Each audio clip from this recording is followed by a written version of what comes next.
for the server. We're connected to the server. We're coming through. Excellent. How do everybody? We'll get done with the introductions in just a second after I turn off the engine rumble. And first I check that everybody who wants to be listening into Sirenscape has got the link and can actually hear something. I take the silence to mean somebody forgot if they wanted to use the link I gave to Sirenscape. That's fine. I think I'm all good. I can hear it, yeah. Cool. Marky Mark, you joining us on Sirenscape, or are you not? I think I've pressed it, but I can't hear a thing. Okay, give it a bit. There we go. Got it. Elizabeth, you're quite far away, so I don't know if you want to bother connecting to Sirenscape or not. That's entirely up to you if you think you got the bandwidth for it. But it does come through the browser, so you should be okay. I leave it up to you. However, I am going to turn off the music from Sirenscape for one moment. And live long and prosper to you too, Suitable Substrate. Thanks for tuning in as per usual. And before we get going, I'm just going to give us the quick intro video, so we'll be back in a couple of seconds, folks. Stay tuned.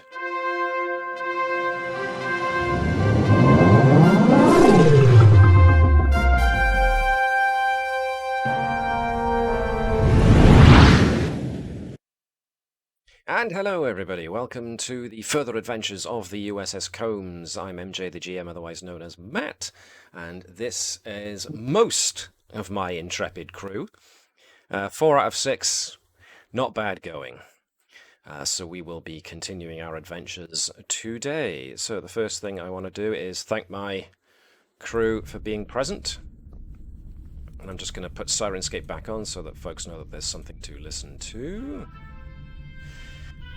First things first, yes, Chris Bell, who plays our security officer Garrow, is not here today, and neither is Dave, who plays our chief engineer Lily Tavish. They are elsewhere, but gave us the go-ahead to go on without them. So we have the remainder to carry on in their stead. So, before we go on, Chris, if you would like to quickly plug your channel, or I can do it for you. Me? Yes, you. The only Chris we I beg have. your pardon.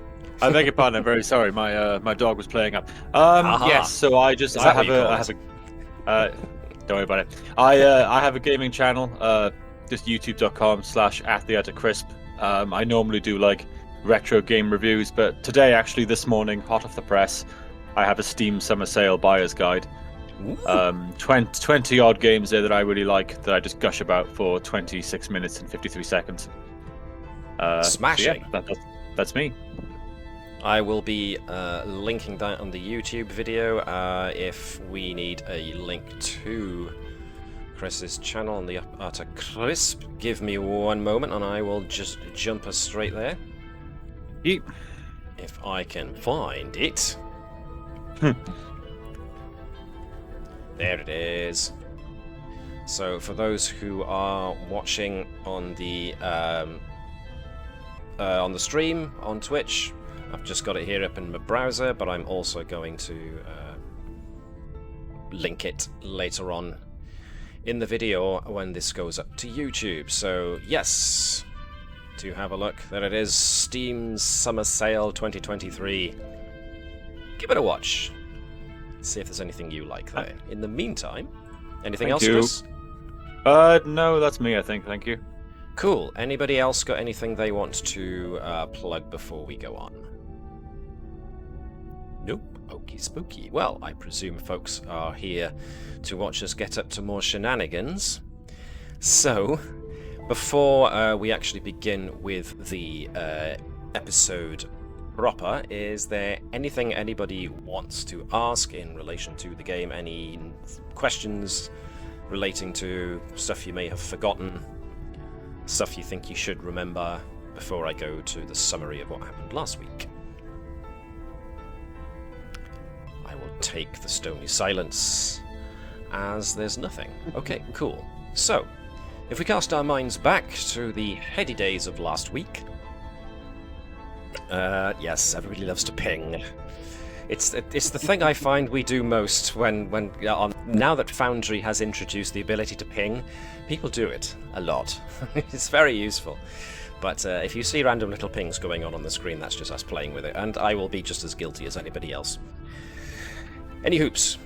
Yes, the Combs has been now joined to the 20th Fleet, which is now operating out of Starbase 364, otherwise known as Narendra Station.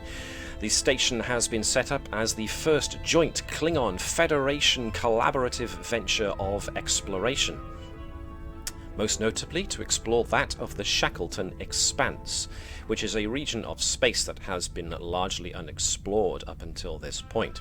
Now, it does sit very close to the borders of both the Klingon and Romulan empires, but for the time being, that's nothing we need to worry about here, because the crew of the Combs have been asked by their direct superior, Admiral April Hebert, to investigate a small matter on the planet of Ashgrave IV. The planet also goes by the name of Footfall. Apparently, Footfall is a very special planet. It's mostly what's the word I'm looking for? It's not exactly arid, but it's not exactly hospitable either, so farming is difficult on it. But nonetheless, there are lots of people... Jim, but not as we know it. Quite. Well, there's definitely something about the planet, because people who visit Footfall swear that they can feel the presence of the divine when they set foot there. And the away team was no different. The planet is home to a great number of species with varying different spiritual beliefs, and all of them congregate here in order to feel the touch of the divine that Footfall boasts, and they seem to not only feel it, but they stick around.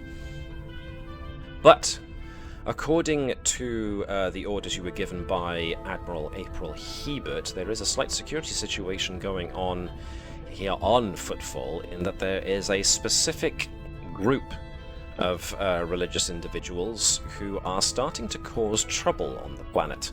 Random acts of vandalism having occurred. So yes, the Combs has been dispatched just to try and calm things down. Apparently the Federation Council on the planet is very much hoping that the presence of a Starfleet ship and crew on the planet might calm things down a little bit. So, that's what your mission is. So, if you guys, since we are on the landing page, I would like to direct you to the USS Combs' character sheet itself. So if you double left-click on the Combs, you should get this character sheet come up. And if you scroll on down, underneath the bit that has the picture, underneath the picture is power, underneath power is crew support, underneath crew support is mission directives. Now obviously, first mission directive is always obeying the prime directive, so whatever. But underneath that you have your current mission directives. To uncover the source of the militant group and put a stop to their actions peacefully and with no loss of life if possible. To keep the peace and ensure no other similar groups are likely to cause trouble, and to work diplomatically to ensure no further tensions escalate due to Federation interference. So those are your mission directives. They're not just there for you to have as a reminder that that's your mission. They are also there in a similar fashion to each character's values. You can draw upon mission directives as a means of spending determination. for those of you who have got determination left after you were busy arm wrestling Klingons. Not casting any specific aspersions, but cough. In any case, those are there as means for you to use the mission directives as a means of drawing upon your determination. So they are there should you need them. In any case, what we had was a very, shall we say, quick shuttle ride from the Combs down to the surface, thanks in no small part to your chief engineer, Lily Tavish. Perhaps it's a Class H planet? I forget, actually. No Klingon diplomatically said. Indeed. So the away team, which comprises of, well, pretty much our entire main cast here, have managed to make it down to the planet's surface safely, Tavish's shuttle piloting notwithstanding. And yes, you have also experienced the touch of the divine presence that seems to sit over everything on Footfall.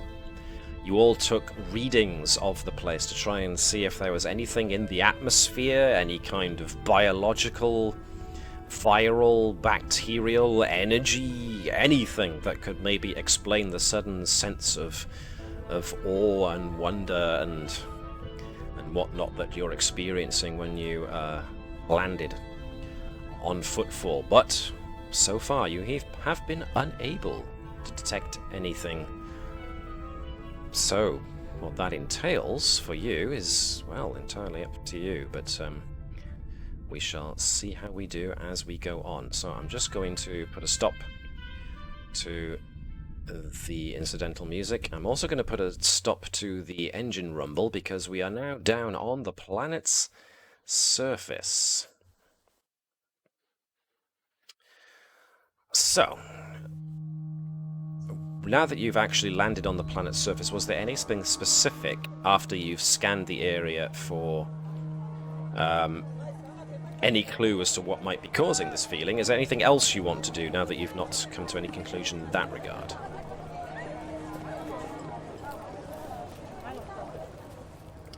Nope. I suppose we should... Go on. No, we did a scan for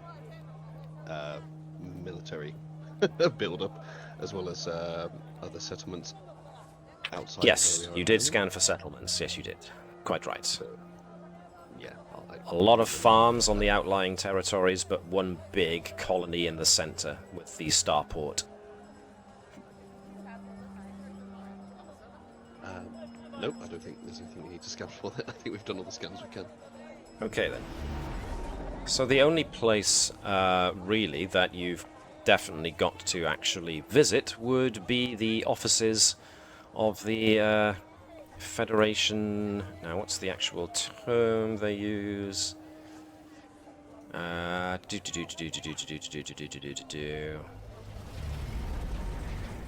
an actual name, Federation Governor. There we are. So,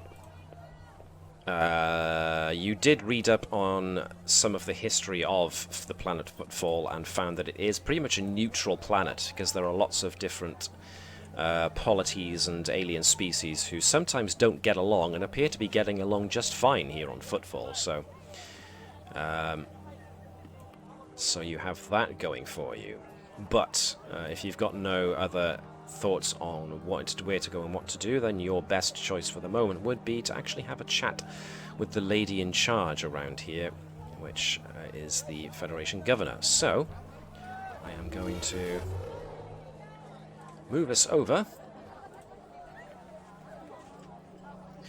to, you eventually find yourselves, after taking some direction from some folks after you exit the spaceport, to take a couple of signed routes towards the Federation Council's office, and according to the instructions you were given, this office door by here is where you will find the Federation Council. So, you've all just come round the corner after using your tricorders to try and navigate as best you can around the twisty-turny Streets, but your destination is ahead, where I've pinged.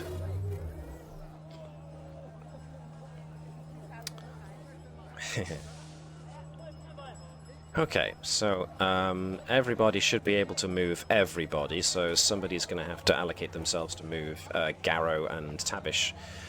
But, naturally, as you open the door and step through, the lady on the other side, the human lady on the other side of the desk that immediately confronts the front door, looks up from her monitors and says, yes, can I help? Oh, Starfleet! And she gets up. Thank goodness you finally arrived. Allow me to introduce myself. Commander Indira Chahal. You would be the assistance we asked for?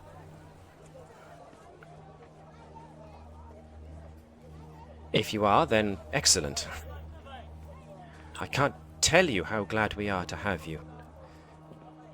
I'm afraid there's not many places to sit down comfortably around here, so if you don't mind standing, or maybe I could get some of my staff behind me to make room for you. I don't know what you'd prefer.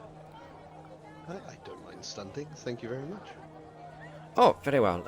In that case, maybe just move further into the room, just so I don't get that many people visiting, to be honest. So, well, how can I help?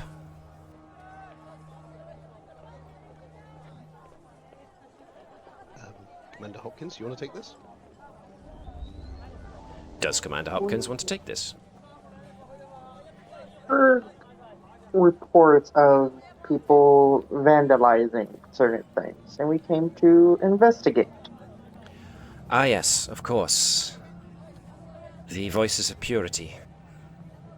Yes. Yes, we have had some very unfortunate actions taken by these specific group of individuals who name themselves the Voice of Purity.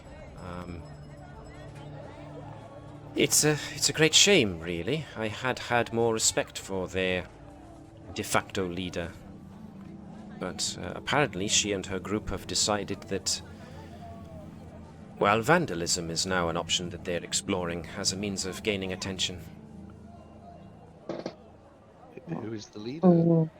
Voices of Purity. That would be a human woman, Annalisa Duval. It's quite a surprise, actually, that she's acting the way she is. I always took Annalisa to be a very, very smart, level-headed lady. The fact that she and her group have now started to commit acts of vandalism, just screaming messages about theirs being the only way and that judgment will be brought down upon those who do not conform to their way of worship, it's very odd. I could almost say out of character, but of late, it's getting very difficult to tell what is out of character. Can you recall how these events started and whether there was an incident that instigated these events? Let me think.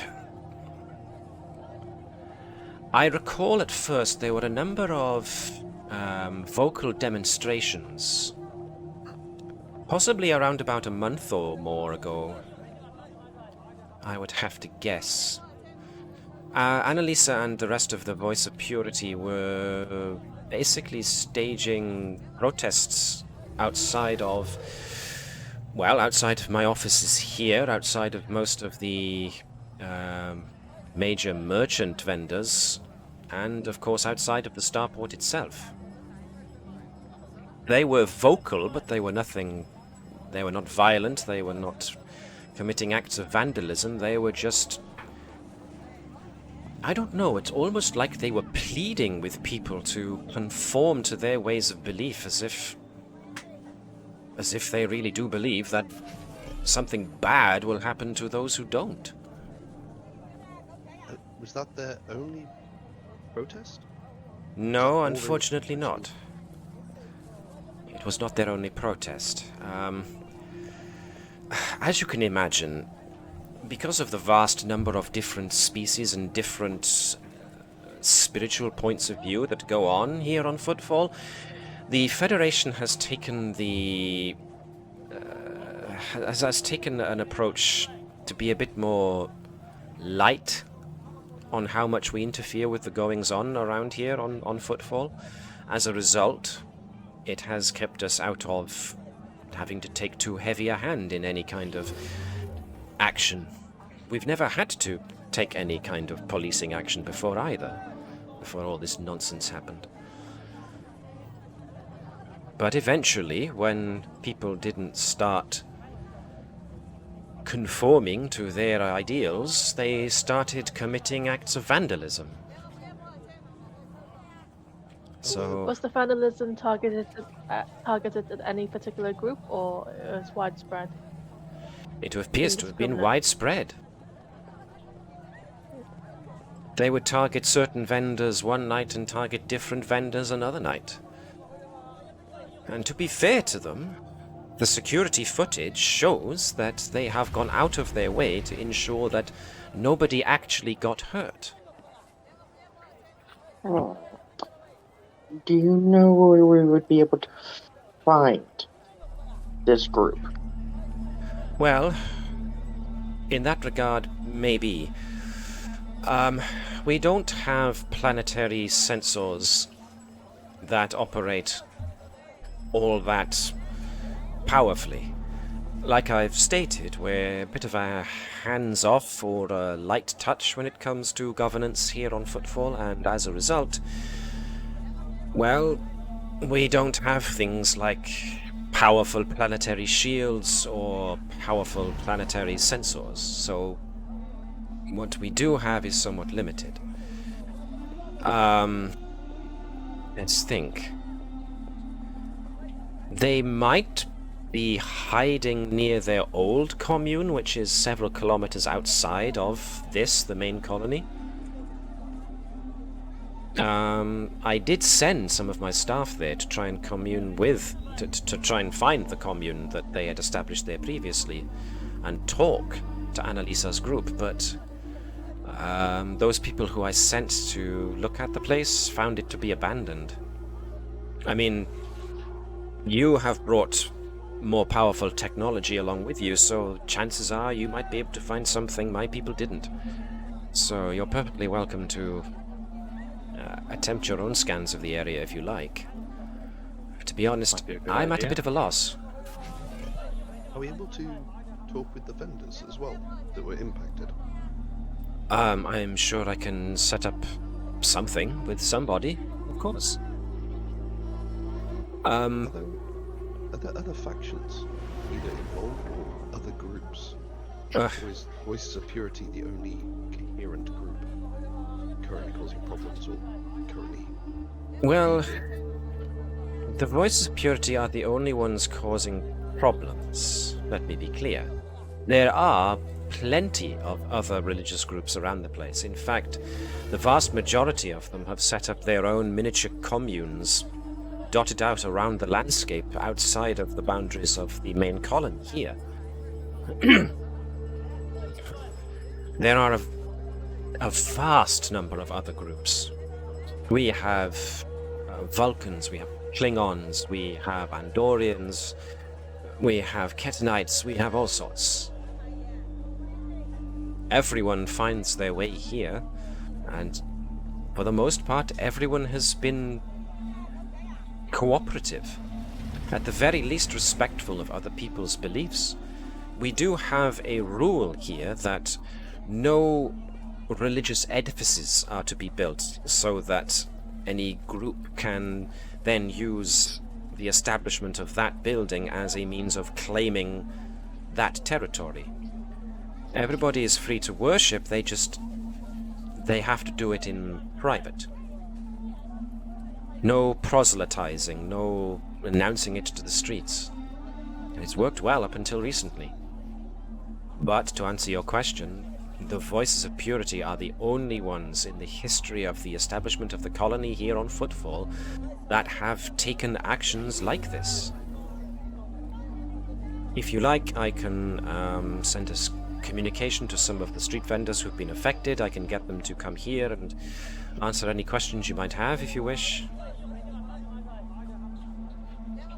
It might be good to see if were given warnings or had any other interactions prior to the vandalism. I'm not sure how much they can help, but I will send messages and ask them to come. Because you said the Voices of Purity warned that things will happen if everyone doesn't follow their religion. But how do they know that? Or is it just their own threats? Have they heard something, or have they been given a message from the deity? Can I just say, Mark, that you're coming through a bit quiet. You seem to be making an effort to be quiet. No, I'm not making an effort. I think that's my headset. 2 seconds. I see. Because you're being very thoughtfully quiet there, and it's wonderful. It's coming through very nicely, but unfortunately, you're getting so thoughtfully quiet that I'm having trouble hearing you, I'm afraid. So I just want to make sure the folks at home can hear you. No, entirely unintentional. Can you hear me better now? I can hear you better now. That's great, thank you. Yeah, that was the headset input volume. My bad. Ah. Yes. I would, before we go out and try and find them, I'd like to see if we can get a better understanding of the motivation. Where has this come from? If previously it wasn't an issue. What has driven their motivation to start vandalizing, start attacking, even if they're not injuring people? Questions I have been asking myself, but if you think you can get better results than I, then I am more than happy to aid in whatever way I can. Do you know which species or race is more likely to have been following this group? Their commune is made up of all sorts of folks, predominantly humans, but they do have other species following them too, so it's not a human it certainly doesn't appear to be any race-specific belief system they have. At least not that I've been able to tell. Have you, has there been any signs of, potential retaliation from the other vendors and other religions? The Klingons have certainly been a lot more vocal about it than most. Let me put it that way. Sounds about right. But the others aren't happy either. Let's just say that those with somewhat more martial inclinations are the ones who are being pretty vocal about their own rights being trampled if one particular group is professing to be the one true way that everybody should follow. Would you be able to have the leaders of these groups, or somebody who can represent the individual groups, come here and talk to us as well? Absolutely. Anything I can do to help. Specifically the more vocal groups. I will do my best. This group.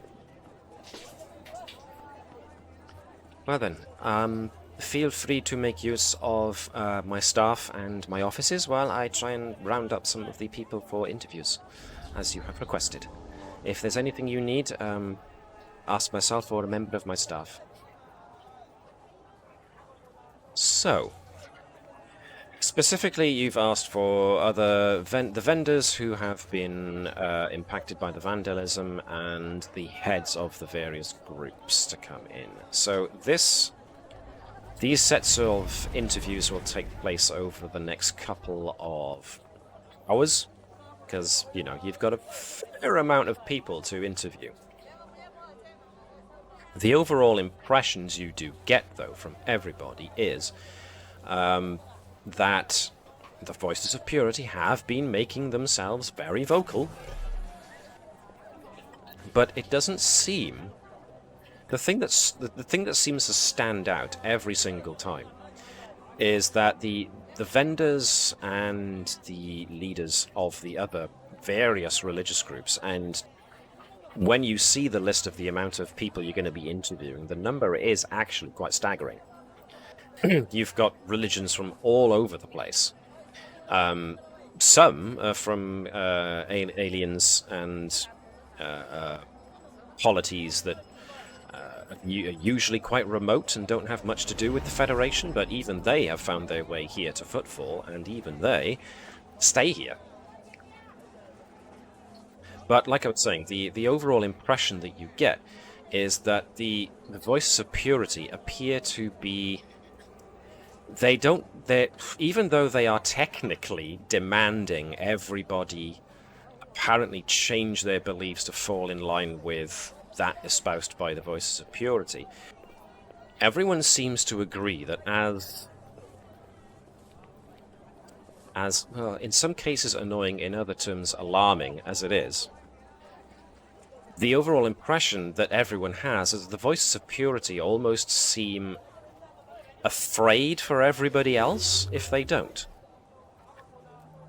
You are shown security footage from some of the vendors, which shows that members of the Voices of Purity, who are not just humans but other races too, they come out. They are shown plainly. They're not wearing masks. They're not trying to disguise who they are. They appear with random bits of whatever they can find. So they're using farming tools. They're using piping. They're using like hyperspanners to start basically causing a mess. There are numerous times on the security feeds you see people go out there and challenge them over what they're doing. There are times when bystanders walk past, and the Voices of Purity make no effort whatsoever to have a go at them. They don't attack. They certainly don't attack them. They just seem intent on causing the property damage and nothing else. So the Voices of Purity are appearing to go out of their way to make sure nobody gets actually hurt. If anybody does if any of the vendors do accost them on the security feeds, they don't appear to fight back. They just retreat. Have they been clear about what it is? They're saying they want people to adhere to their beliefs and principles. What is it that they're not doing, or what is it that they want people to do? What are the underlying things that people aren't adhering to? They seem to be, from what others can gather, they seem to be espousing that there is a god here on Footfall, and this god has sent messengers that the Voices of Purity claim that they've been in direct contact with. And as a result, this messenger has told the Voices of Purity that God wishes everybody to fall in line with just the one set of beliefs. Specifically, it's pretty when you hear the demand, it's pretty generic. As in, it's something that is common across most spiritual beliefs, but of course the difference being the names change, and maybe the rituals change, and the symbolism. But overall, when you get right past all of that, it's essentially the same kind of thing. There is a higher power that created everything, and everyone should be at least worshipful of this higher power and offer them, worship, prayer, that kind of thing. As a result, everyone should spend mornings in prayer to the god to give thanks that the sun has risen again. They should give thanks in the evening as well that, night is coming and morning will be here again soon. So it's like I said, it's basic, generic, religious stuff. You could swap the names out and it could be anything else, anywhere else. So in that regard, nothing about the Voices of Purity's apparent methods of worship or rituals or anything like that stands out as being anything too radically different from any other spiritual movement that would suggest that this is the reason why they're getting everybody to try and change their mind. It seems to be mostly the name. They want people to specifically worship this god that apparently has a presence here on Footfall.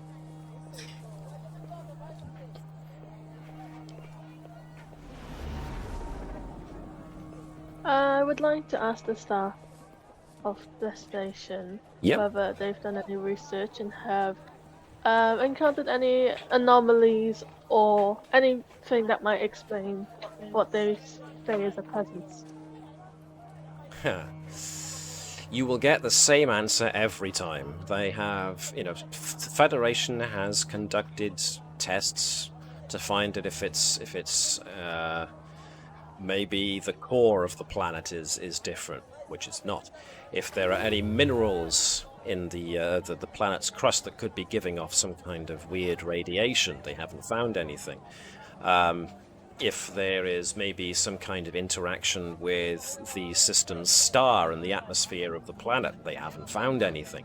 So the staff are very much a case of, we've been here this long and we've never been able to fly on my camera. Go away. People couldn't see me for a second. There's just this membranous wing in the way. Go away. Have the staff personally felt any draw themselves then? Something that... Ooh, interesting have question. They had their spiritual awakening also? Each of the different members of staff, so as an example, you've got a Zaranite, you've got an Afrosian, you've got an Andorian. I mean, Commander Chahal herself she's semi-agnostic. Commander Chahal herself comes from Earth, and therefore, there's Islam, Buddhism, Sikhism, and anything like that her ancestors have links to, but she herself has remained pragmatic about the whole thing because, she wants to respect everybody's beliefs. She herself, Commander Chahal herself, doesn't have anything specific she believes in, but she can't deny the feeling of the place here in Footfall, and the same goes for her staff. Each of them adheres to different beliefs and whatnot, as Phlesc is having a look around the office. Ooh, I could do with an office like this for myself. Is Phlesc now shopping for a promotion to a planet rather than a starship? And now Hopkins is like, what are you looking at? Come on, dude, the offices aren't that good. We are a starship, for heaven's sake. No, but the chairs do look comfy. She's just shopping, Window shopping, I see. She might be up for a promotion here in a few episodes. Well, you never know, do you? Captain, requisition request for comfier chairs.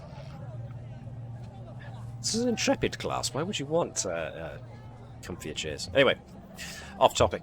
Yes, so each of the individual members of staff working for Commander Chahal will say that yes, they have their own beliefs and their own species beliefs, and they have no reason to doubt there's something about this planet. They can almost physically feel it, as no doubt can you. Have they ever been able to explain it? No. And a couple of them offer the opinion that I suppose that's what faith is. Have there been any medical anomalies, either people living longer or getting less sick or getting more sick since moving to the planet, or miraculous cures, or is it just this feeling of faith? It appears to be the latter. There are a good many communes and sects who live further out from the main colony because they want to keep themselves to themselves, and they maybe their beliefs espouse a somewhat more simplistic living. Therefore, they try and live off the land, which means they try and cultivate farmland, which is very difficult on a planet like Ashgrave IV because it's It's a bit barren in places, not very hospitable.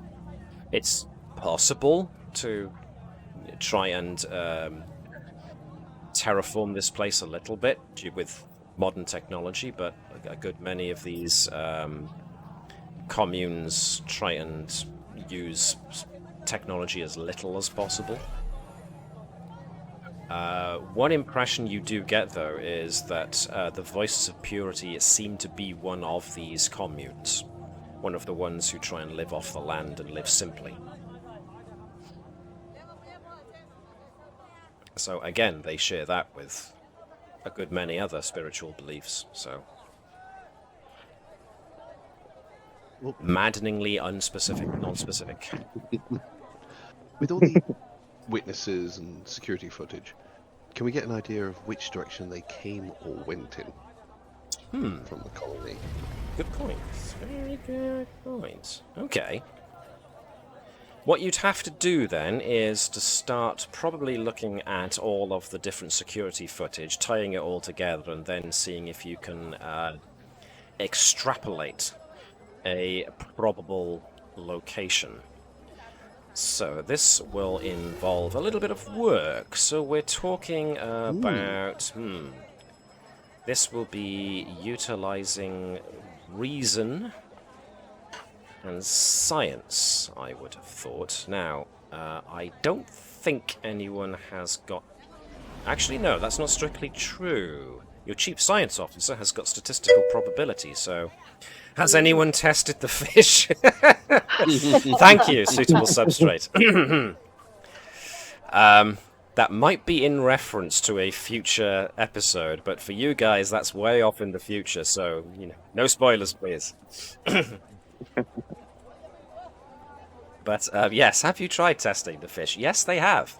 There aren't that many species of fish here on Ashgrave IV, sadly, and so, yes... One of the many tests that have been undertaken to try and explain the whole weird feeling. I say weird, it's not weird, it's a very nice feeling. But no, there has been no official explanation given. So this was did you say it was a reason and science role? So I think you're probably the best bet is to have Neshlel, your chief science officer, be the lead, but folks can, of course, assist. This, of course, is right up Phlesk's alley with assisting, what we're having the parent figure talent. Have you got anything that can help?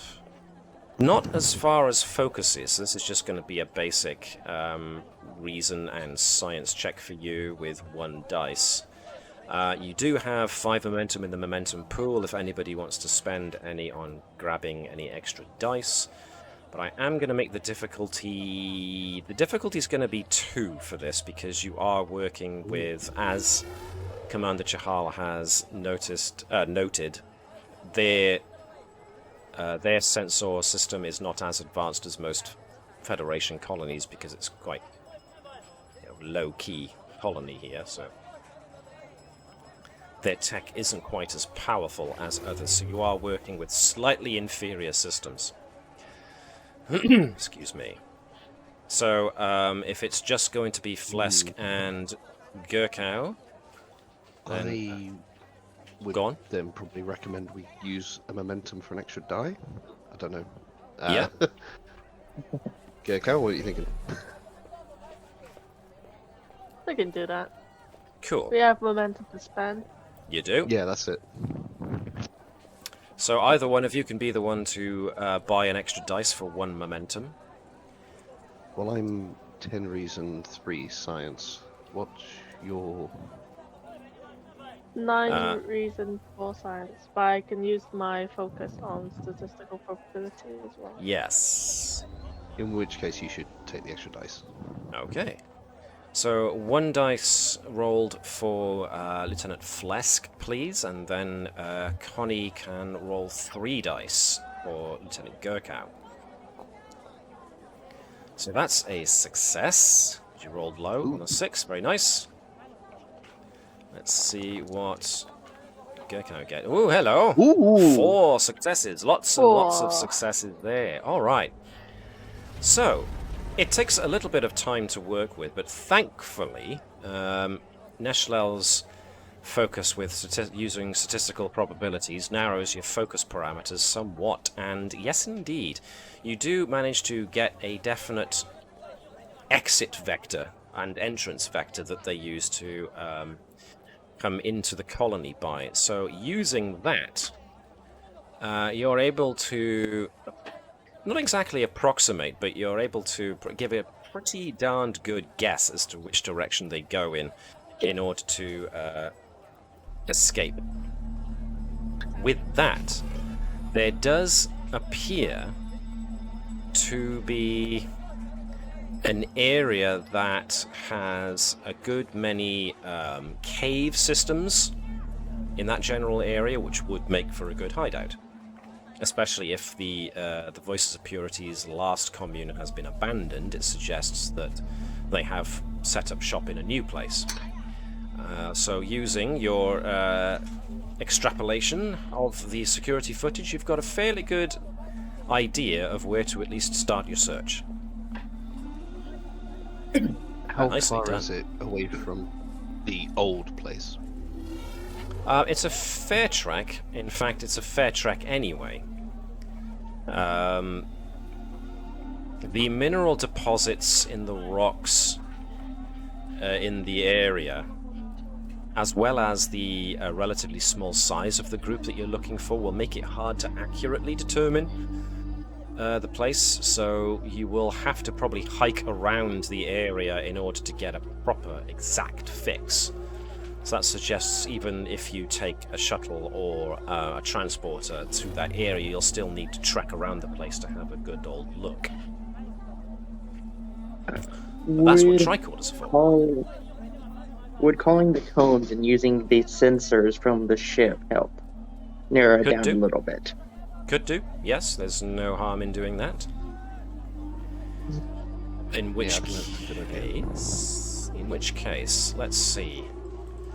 No, I know. Stop complaining at me. Let's see. Who did we leave on the ship? We did the con. leave... I completely forgot who's on the ship. Well, you left Yeah, Captain the con- Sobek. The captain's there, that's the main one. You left the captain, con officer, Lieutenant Commander Lian Zhang. She's still there. You've still got your com officer, Ensign Ravalon, and of course, you've got Ensign Akos from security, who was left there before. Now, let's see. None of them have got focuses on sensor operations, unfortunately, so we're probably just going to have to rely on good old Ensign Ravalon to give us a generic check. So what I'm going to do is I'm going to change the map for all of a moment to go back to the bridge of the Combs. Now, obviously, you guys in the middle of the map here are not actually there, but I'll leave your tokens there because it's easier for the moment. We're going to be using Ensign Ravalon, so who hasn't had a chance to roll yet? I think Chris... Yep. You haven't done much, so you can be Ensign Ravalon, and Liz, since you haven't done any rolling either, you can be the ship. Now, do you know... I'll direct you on how to find the ship if you don't know already. Do you know where... If I say the actors directory, do you know where to go? Oh yes, I have the ship up. Awesome. So for the ship is going to be assisting. So let's see. That seems to me to be a sensors and...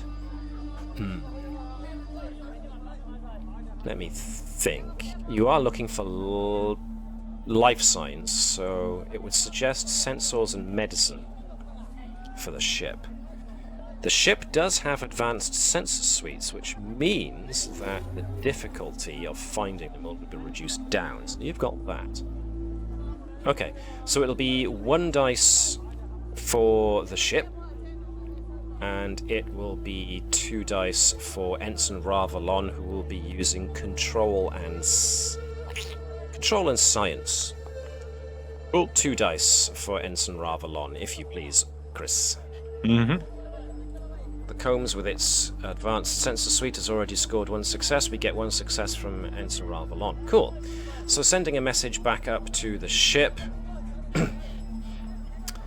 The Combs does do a sweep with its sensors of the area that you're looking at. And yes, the Combs has managed to narrow down the area, but there are mineral deposits in the area that are they're stopping sensors getting an exact fix, but they can get you within the area. So you've narrowed your focus down a little bit more, so it's more of a... You've gone from a broad area to search from a somewhat more narrowed area of investigation. So the next question, how are you going to get there? Just before, because I wanted to check the staff that went to the old colony. Was there nothing of interest there when they went? Or was it just completely abandoned? Apparently it was just left abandoned. Okay, so probably don't need to go visit that. Alright, I guess back to the shuttle and have Tavish fly us over. I like the weary pause, or the wary, I should say, rather than weary. The wary pause before saying Tavish. Let's have Tavish fly us over. Well, alrighty However then. we go about that, I can assist to avoid a complication.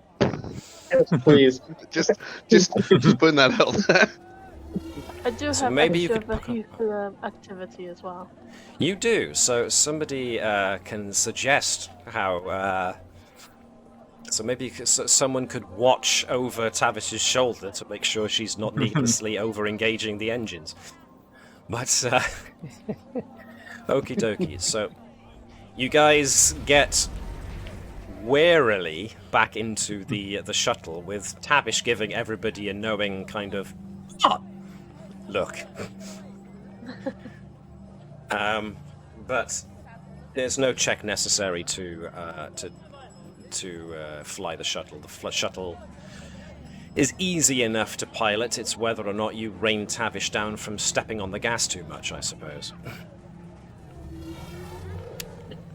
But other than that, the shuttle is able to touch down pretty easily. So, the shuttle sets down in an area, and you managed to get there without incident. And so you are forced to still basically go on foot to scan the area with your tricorders. Eventually, you come to an area. I'm just going to change the ambience again. So, you've left the shuttle behind, not far away, but far enough away that you had to have a fairly decent trek to get to here. But when you did scan using tricorders, you did detect a couple of metallurgy readings that suggested things, basic things like maybe cargo containers and such. And as you get closer, you do see that there is a worn path, not to mention what looks like a gate and a large fence made out of wood. So they appear to have kept things basic, but there are still enough tooled items around to suggest that they're not completely doing this the natural way, as it were. So, you guys are all currently stationed here. You've got... there's an actual term for this kind of structure. I just can't for the life of me remember what it is at the moment, so... I think it begins with a B, but every time I've said something like that, it begins with a totally different letter, so I'm not even going to try. Like a bandit camp? Yeah, there's an actual term for the way in which you create this kind of defensible position, and I cannot for the life of me remember what it is, so let's not worry. It's going to be bugging me, but it'll probably come to me in like 2 hours' time when this... Palisades? Thank you! Bastion? A palisade. Oh, a palisade. You Yeah, know, it's a palisade. B, you had the plosive. Why? Just turn it upside down. Yeah, I've got it. I'm fine. Turn that plosive upside down. What do you get? The right letter. On the approach to the palisade, Hopkins is going to look at the group. It's like, and tell them, remain on alert. It may not hurt people, but that doesn't mean that they might not start. Okay. Are we able to scan as we walk along? Sure. Are we gonna go knock on the door? Tricorders at Yeah. the moment register nothing much, but there are definite cave systems in the area, but the mineral composition of some of the rocks seems to be stopping your tricorders from getting any definite life readings. But the nature of the fact that there is a palisade, yay, here, along with metal cargo containers, suggests habitation. Is the mushroom edible? If it's red with white spots, then I would highly doubt it. On any planet, if the fungus is spotty and brightly coloured, that's usually a warning sign. So, When we get to the palisade gate, is it opened or closed? it's closed, but it's not. Doesn't appear to be locked in any fashion. So, it's not that difficult to open. Right, she's gonna just push it open and be like, knock, knock. So, there?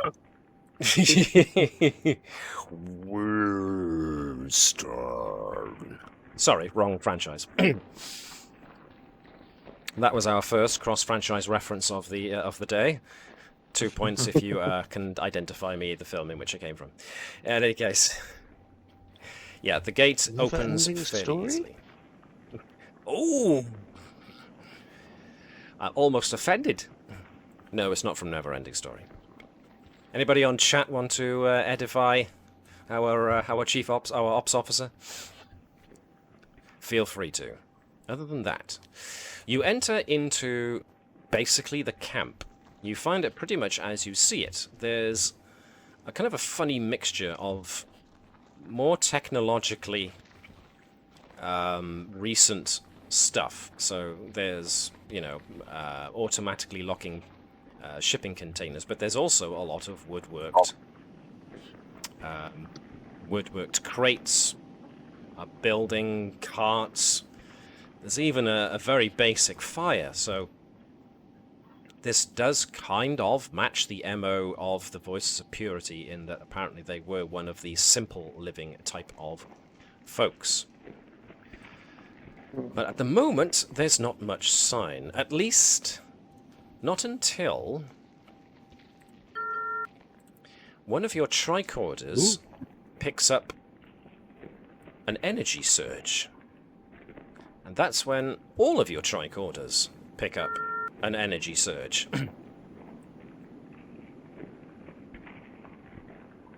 Where is it coming from? That's the interesting thing.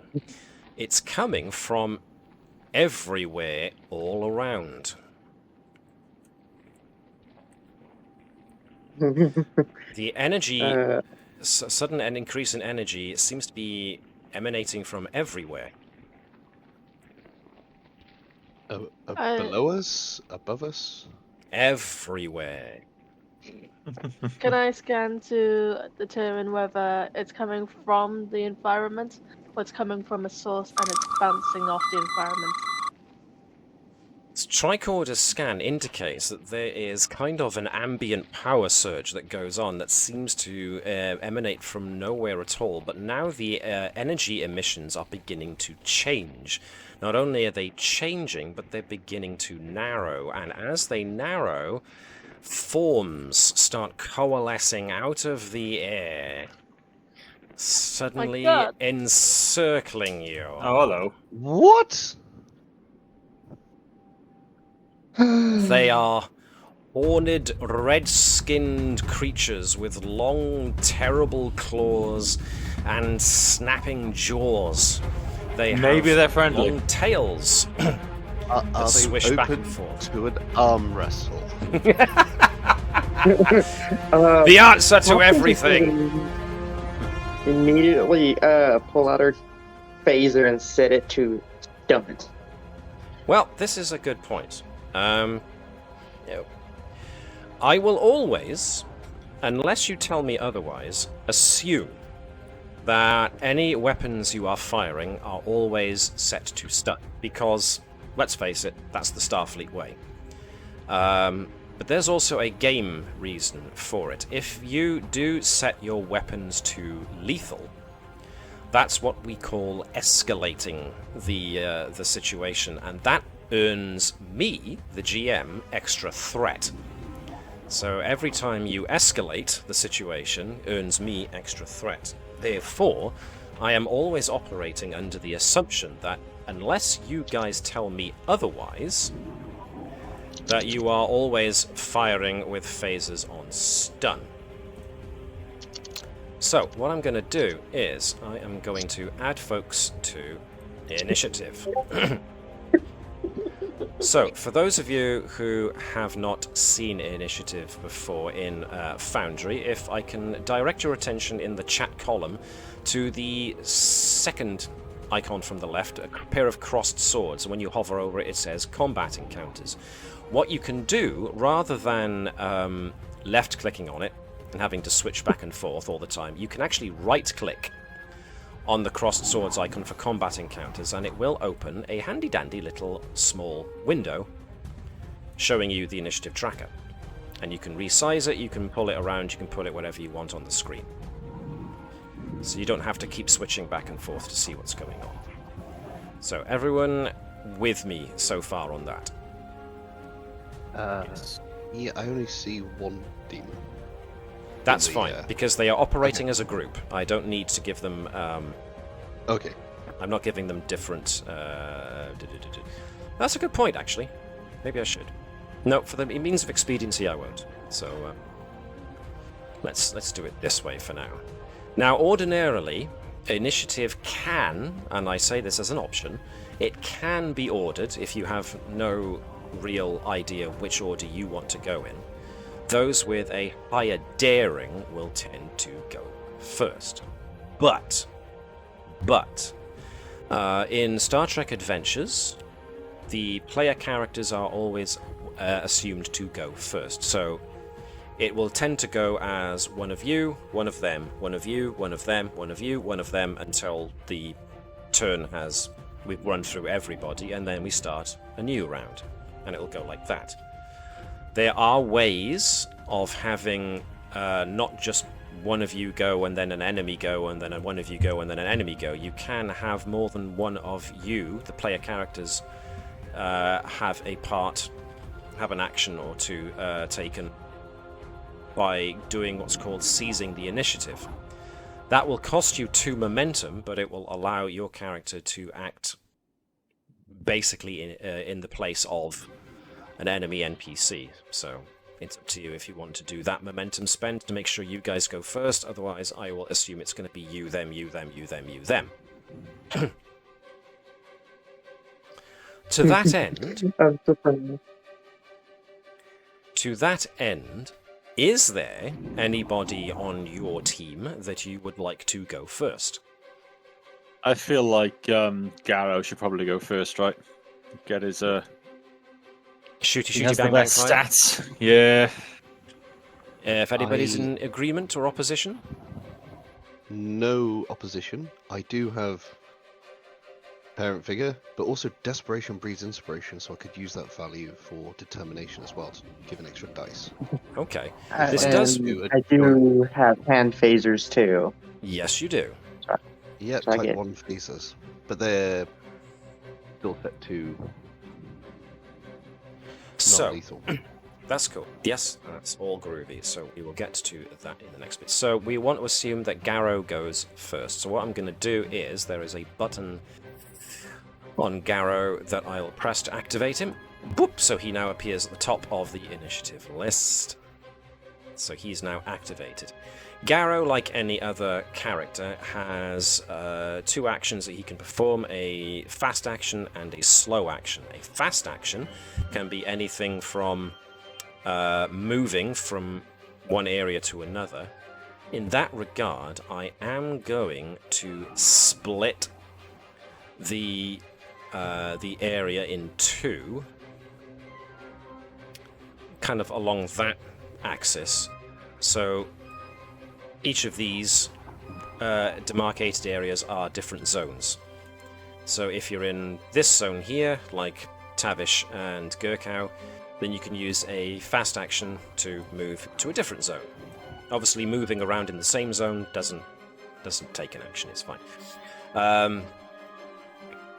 But also, because your first officer said let's basically be ready in case they want to cause a problem, I am going to assume, because you were given that directive, that everybody had phasers ready. So you won't need to spend a quick action to draw. What I will say is that phasers, like I told Elizabeth earlier, phasers as a default don't have any kind of special weapon setting when they are not pre-configured. So you'll just shoot them and they'll just do a bit of damage, assumedly, like I've stated, on stun. However, you can spend a quick action to tune your phaser, and you have the option of either tuning it to be an area effect attack, or you can tune it to be armor piercing, or you can tune it to do an extra bit of damage. So those can be your options, should you so wish. So, with that in mind, you've asked for Garrow to go first. He already had his phaser out, more than likely. He has a plethora of targets all around. What would you like Garrow to do?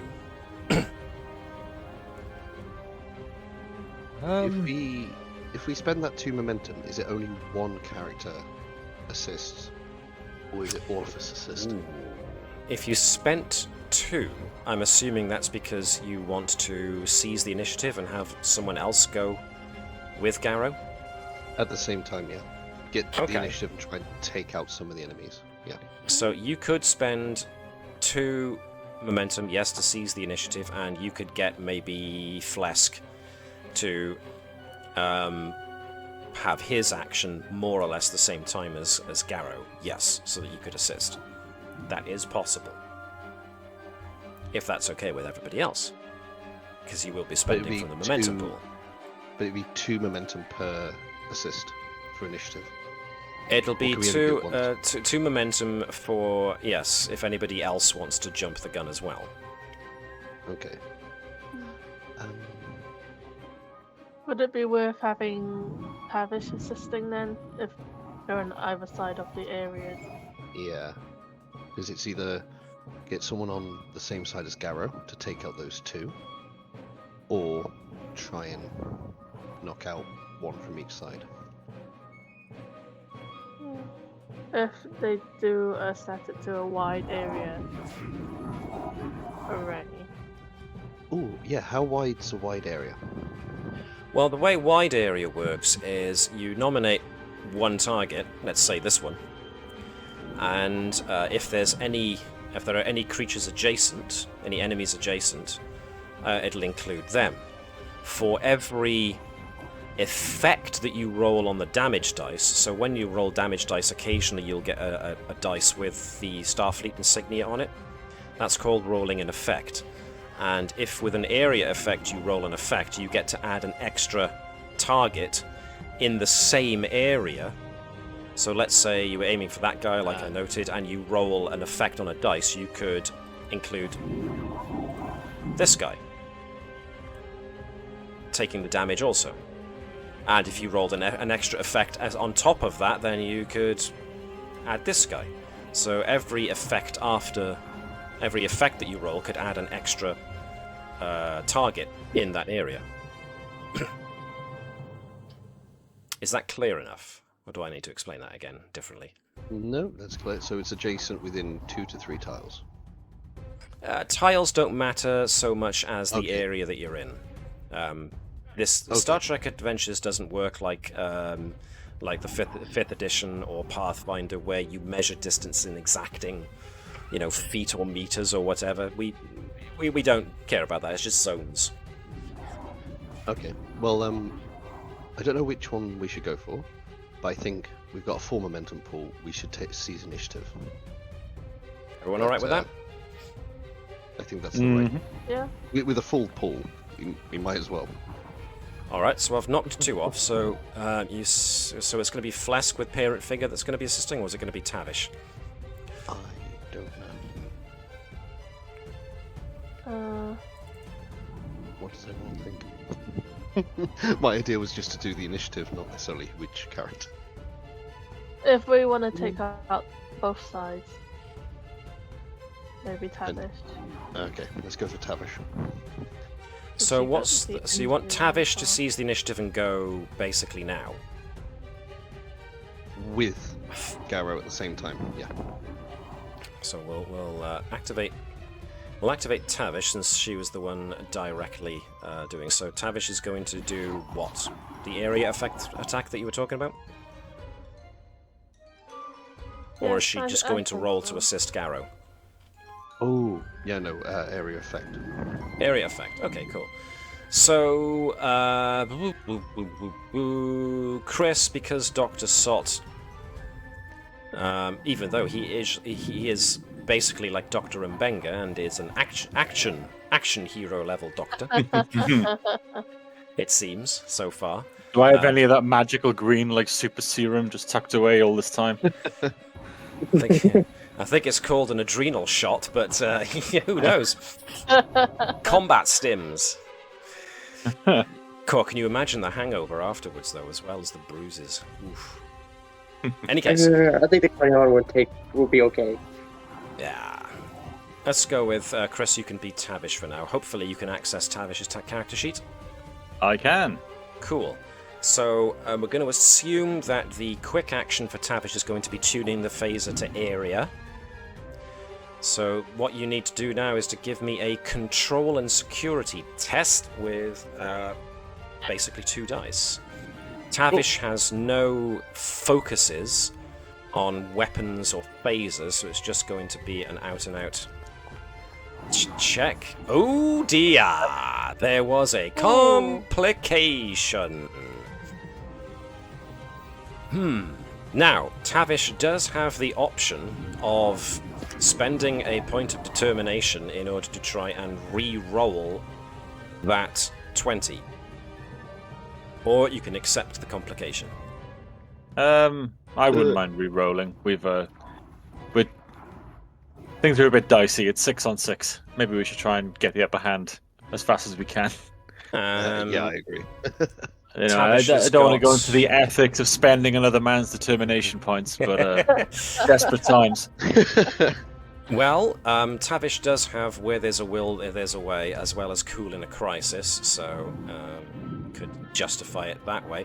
So you see, where it said you've got 1 success, but there was a complication. There's a yellow button there that says reroll results. Yep. Click that. It'll ask you how many dice you're rolling. 1 dice this time because we're re-rolling the 20. Cool. Am I checking use determination, or am I just knocking that down manually? No, that was determination being used to re-roll, so it's not being used in the fashion where you can buy. Boom. That's better. That's 2 successes. That's what you needed to actually hit. So I'll take 1 off of determination there. So Tavish trying to keep a cool head. So it comes now down to Tavish is using a Type 1 phaser. If you remember, are those teeny tiny little hand phasers. So if you click on the icon of the Type 1 phaser on Tavish's character sheet, you'll see it transforms into a dice. That wasn't awesome, but you got 3 successes. So essentially, whoops-a-daisy. I just generated a load of errors there, pardon me. Whoops-a-daisy. There we are. So it was a wide-angle shot to try and encapsulate as many enemies as possible. Unfortunately, Tavish's specialty isn't phasers, so she does shoot. Does manage to cause some damage, some stress to the creature. Let's call it what it looks like, a demon. But unfortunately, she doesn't manage to angle the beam well enough that she catches more than one in it. So that was all Tavish is going to do. Let's go back to Garrow. Let's reactivate Garrow if we can. We can't, so I'm just going to say we activate Garrow anyway. What was Garrow's action going to be? Same thing, or is he trying a different tack? He's got a Type 2 and Type 3 phaser, so... Yes, so one hopes that he wouldn't bring the full flipping phaser rifle down to a situation on a planet like Footfall. So let's go with the assumption he's using the dolphin head.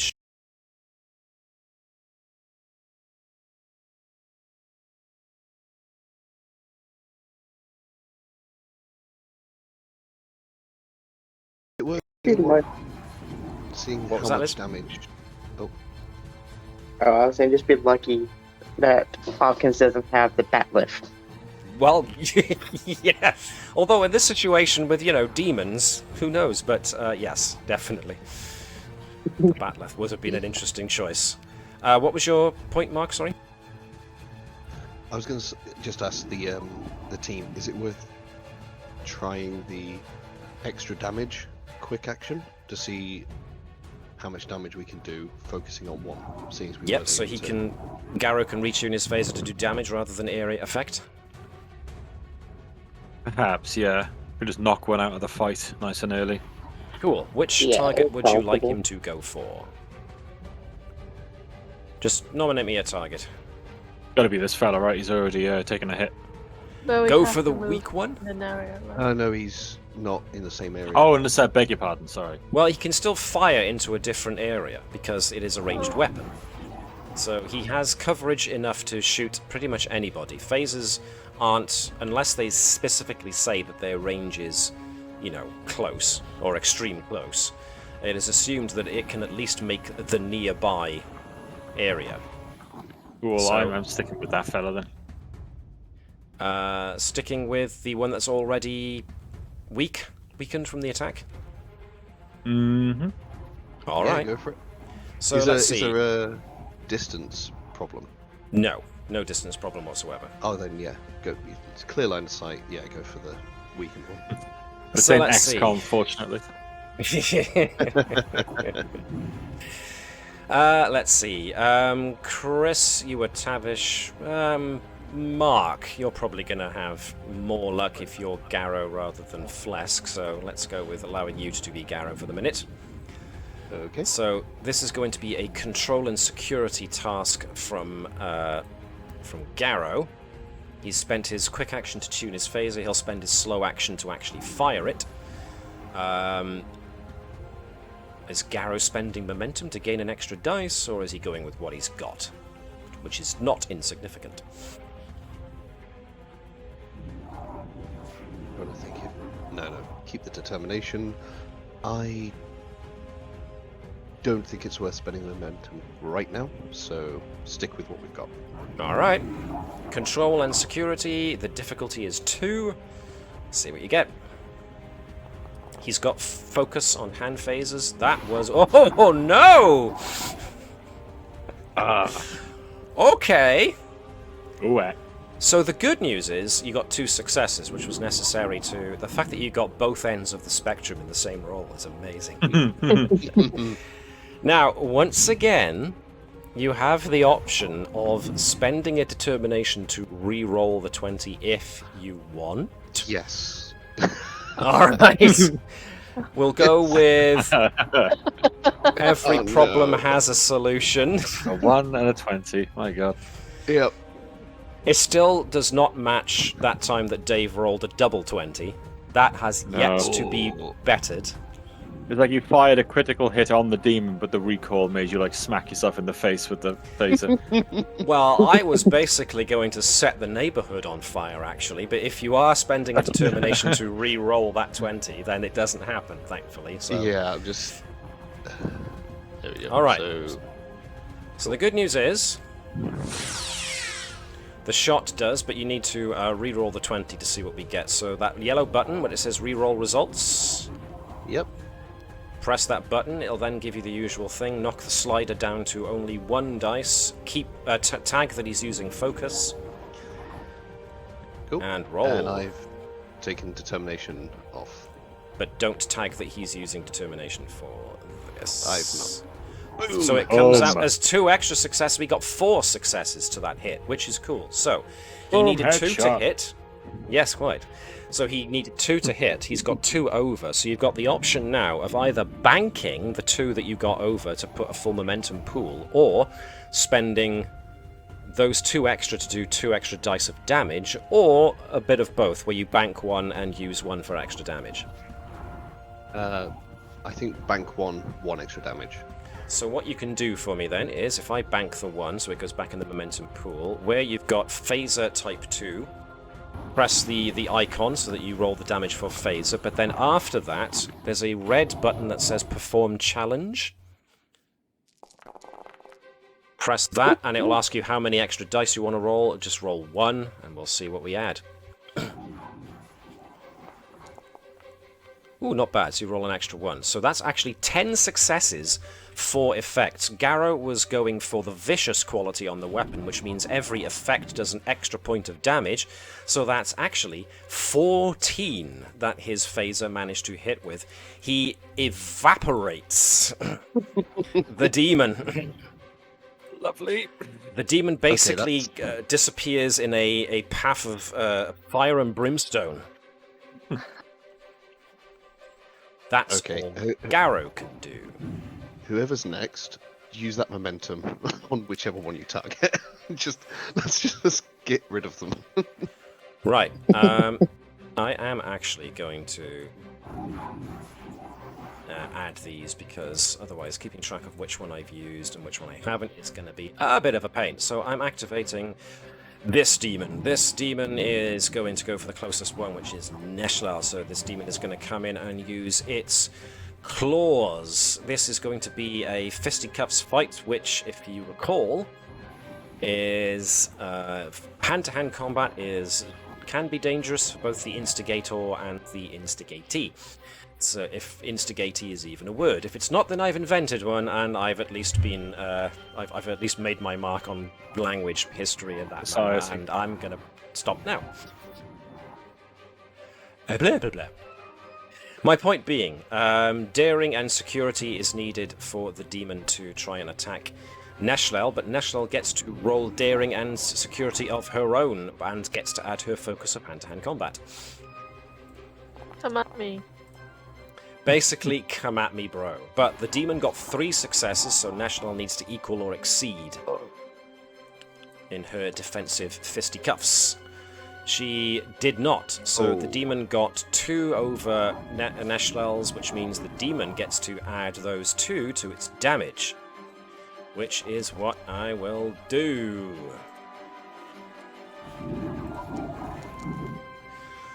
So I got 3 successes in total with 2 effects. This claws have the vicious quality, so it actually does 5.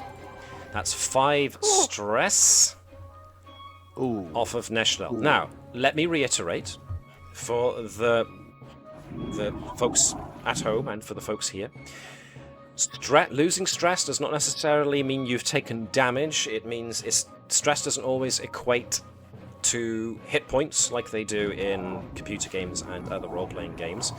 This is still Neshlal backing away, but she's like being physically, mentally stressed out by the effort of having to keep away from these really close raking claws. However, if you do run out of stress and then start taking damage, that's when injuries start to happen. Take too many injuries and you could get knocked down.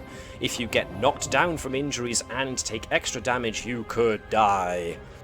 So stress is still important to make sure that you don't suffer injuries once you run out of stress. But that's all the demon is doing. Who of you lot who hasn't gone wants to go next? Does Neshlal want to go next, or does Phlesc or Hopkins or Dr. Sott want to go next? I don't mind. Oh, To sorry. get out of the way. Does Nisha want to get out of the way? I don't know. Or can we target that? Just run that away. demon? Listen, so I want to take a pot shot at the demon that's all up in National's face. Go for it. Go for it. So we are activating Dr. Sott. Is he going to do a full Umbenga or is he going to shoot the thing? He's going to shoot the thing. He knows his limitations. Go for it. So this, for Dr. Sott, is going to be a control and security check because you are using a device. We're trying to see what you have. Now, naturally, being a doctor, not a security specialist, see what I did there, he doesn't have a focus for using it, so it's just going to be down to control and security. You do have 5 momentum if you want to add one. If you want to buy an extra dice to try and increase your chances, you can, if it's okay with the rest of the group, or if you want to see how you do without it. I'm okay with the momentum spend because we got one banked from the last one. I'll take the momentum in that case. I'll knock it down. I Cool. think go for the smash. Let's see how fast I can put them in a hospital. Oh, So, that's a point. You said he doesn't number have focus for this. Trauma surgery, that implies he's helping. But he could also know how to do trauma. Ooh, Using now, surgical techniques. ordinarily, you know what? Rule of cool. We've known. It's always known that the person you least want to fight is a biologist, because they know where all your squishy parts are. So I'm gonna go with Dr. Sott. Being a trauma surgeon, knows where the worst places are to get hit to cause trauma. Now, these things, you don't recognize what they are. They pretty much appeared out of nowhere in a flash of fire and brimstone, and one of them disappeared in a flash of fire and brimstone too. So what these could possibly be, you don't know. But chances are, if it's got a head, it might have a brain, and if it's got a brain, it's got something you can traumatize. So we'll go with that. The next question I have to go with is if you are tuning your phaser, using your quick action to tune your phaser to a specific mode. I'll just leave it on stun for now. Just standard, okay. Yeah. What can he spend the quick action on then? He can move. He can use a quick action to aim, actually, so that you can re-roll one of your dice for attacking it. Yeah, I'll have a steady hand. All right, in that then. case. So 2 dice, control plus security. You will be able to re-roll one of them by spending a quick action to aim. Thank you for reminding me, Mark. Am I using focus in that case? Are we going with the trauma surgery? Let's go with trauma surgery, because, you know, Dr. Sott is aiming to injure here, so... Does he have an extra dice because of the momentum? Yes, he does, actually. Oh. I forgot to add that, so roll another one. So what you can... Oh wow, nice. I just 3 roll a single successes. dice. If you just hit reroll results and roll a single dice and tag Cool. Sorry that about you're that. using focus. Just getting ahead of myself. Even Might though just be a complication. even though we're technically using reroll results, we're counting it as the momentum dice that you did that I forgot that you were going to do. So thanks again, Mark, for being my voice of memory. 4 successes. Very nice. So, you know, headshots. Who knew? They work. But again, you've got the choice of...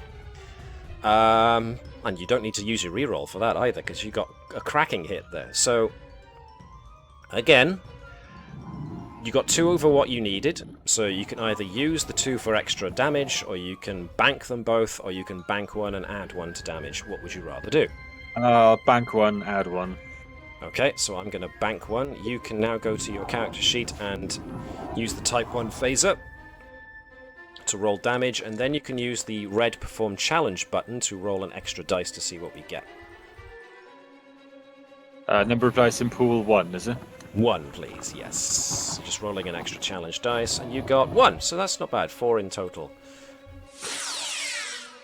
So you generated 4 successes on stun, so you got... telling shot off. Ooh. Not bad for a trauma surgeon. Alright, so Dr. Sott used his quick and his slow action, so that's Dr. Sott. So unless Hopkins or Phlesc or Neshlal are going to spend 2 momentum to seize the initiative, it's one of the demons' turns next. I'm activating a demon. Alright, let's see which one. It's this one, up near Phlesc. But, No. because I am not going to be too nasty, I'm going to say he saw what Sot did and is going to leap over the boxes and go for Dr. Sot. Oh. But this is going to be, again, hand-to-hand combat, so this is going to be daring and security versus Dr. Sot's daring and security. I got 2 successes, so what does Dr. Sot get? Security. 2 dice again, yeah? 2 dice, please, unless you're buying more with momentum. You are not. 1 success, so the demon got 1 over what Sot got, so it gets an extra dice to spend on doing damage. I didn't roll brilliantly there, so I did earn an extra 2, so that's actually 6 stress inflicted. Ooh, for Dr. Sot, that's a big, big deal. Blimey. Dr. Sot, feeling very proud of himself for helping out Neshlal, doesn't see the demon coming up behind him. And suddenly has to yelp in surprise as this horrible slavering monster roars and starts raking at him. But that's all the demon can do. Now, Neshlal, Phlesc, Hopkins, who's going next? Can I, instead of attacking them, use my tricorder to scan for weaknesses? Or the source of where they come from? Ooh. I'm going to go with yes, you can.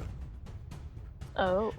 Now, do you want... You're going to have to use your quick action to whip out the tricorder because you've already got phaser in hand. And then your slow action to actually scan. So you won't be able to move unless you spend a momentum to take an extra fast action, in which case you will be able to move. Up to you. Just an idea. We've got 5. I would suggest we use Garrow for initiative, because he can at least probably kill another one for 2 momentum. So I can also probably kill 1. So yeah, Hopkins is yet to go, so Hopkins can definitely try and kill one. yeah. Yeah, so they can cover me while I figure out the source. Okay. I am going to get you to give me a... You're going to whip out the tricorder. This is just control and medicine, if you could, please. I'm not going to tell you what the difficulty is. I'm going to keep that to myself. Oh dear. Wait. So it's up to you if you want to spend any momentum on gaining extra dice.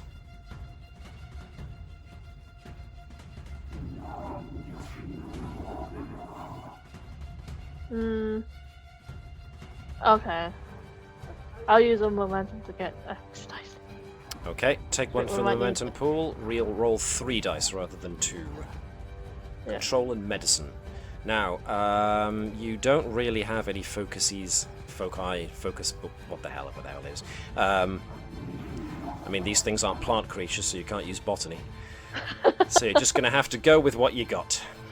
Oh, At least you don't think they're plant creatures. They're not behaving like plant creatures would, so... We'll find out. 3 dice, not bad. All very good rolls. 3 successes. That was actually 1 more than you needed to, so you do get 1 extra momentum to put back to the pool. Nice. So you're back up to full. Alright. So Neshlal kind of whips out the tricorder and scans the demon really, really quickly and finds something very puzzling. The demon has no internal organs. In fact, it doesn't seem to have anything inside it whatsoever.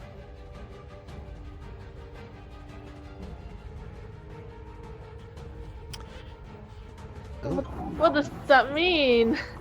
Indeed. So that's all Neshlal can do. Oh, we And definitely should use the initiative, because we've got a full pool now. So, and then, was it Hopkins was gonna shooty? Alright, if you want to spend 2 momentum to seize the initiative, Hopkins can get all shooty. Commander, they have no organs. They have no organs, Commander. Shoot. Well, yes, that's what we want you to do. I know. I think I'm gonna do wide beam to try to get rid of the ones that are near Dr. Scott. Okie dokie. Those Thank ones you. have moved, haven't they? Do we not want to shoot the ones that haven't moved? Well, one of okay, them I'll shoot the hasn't. two that haven't, because there's still one more on that side. Yeah. There's 3 that have yet to move. Alrighty, that was the target. So one of them will be your primary, the others will be secondary targets. So if you want to nominate your primary target, the one that you want to hit first. I think I'm going to try to hit this one. So this Okay, one no will- problem. So this will be a control and security check. Now, if you're using wide angle, so you've already used your fast action to tune your phaser, so go for it. Control and security with focus on hand phasers.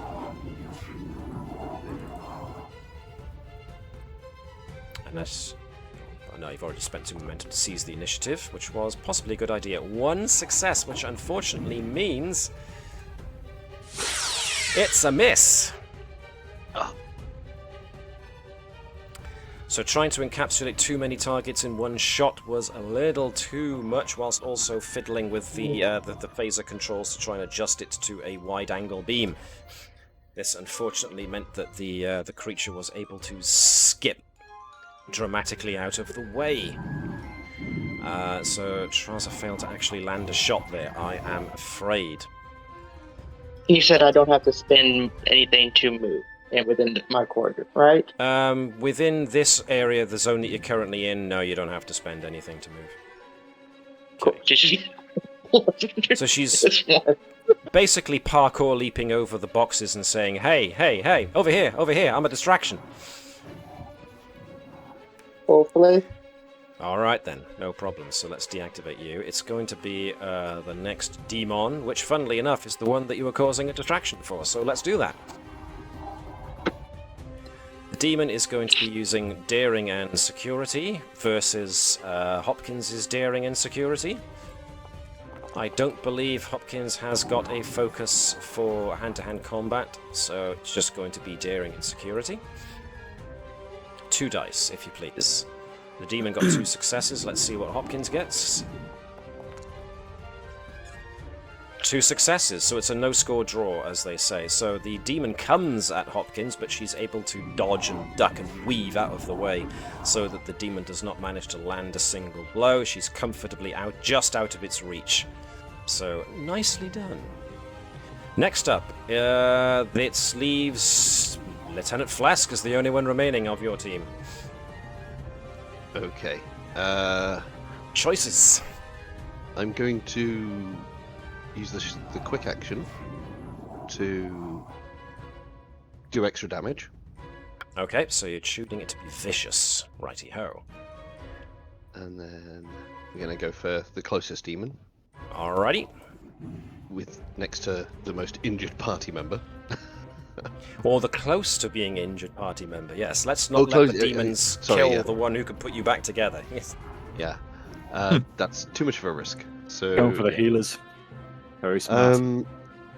Does anyone want to take over Garrow for 2 momentum, or do we want to keep the momentum at 4? Well, Garrow has technically gone, so he's already had his turn. Oh, so we can't do it. Okay, never mind. So we're not on the next round yet. We haven't finished Oh this yeah, round. we're still going. Yeah.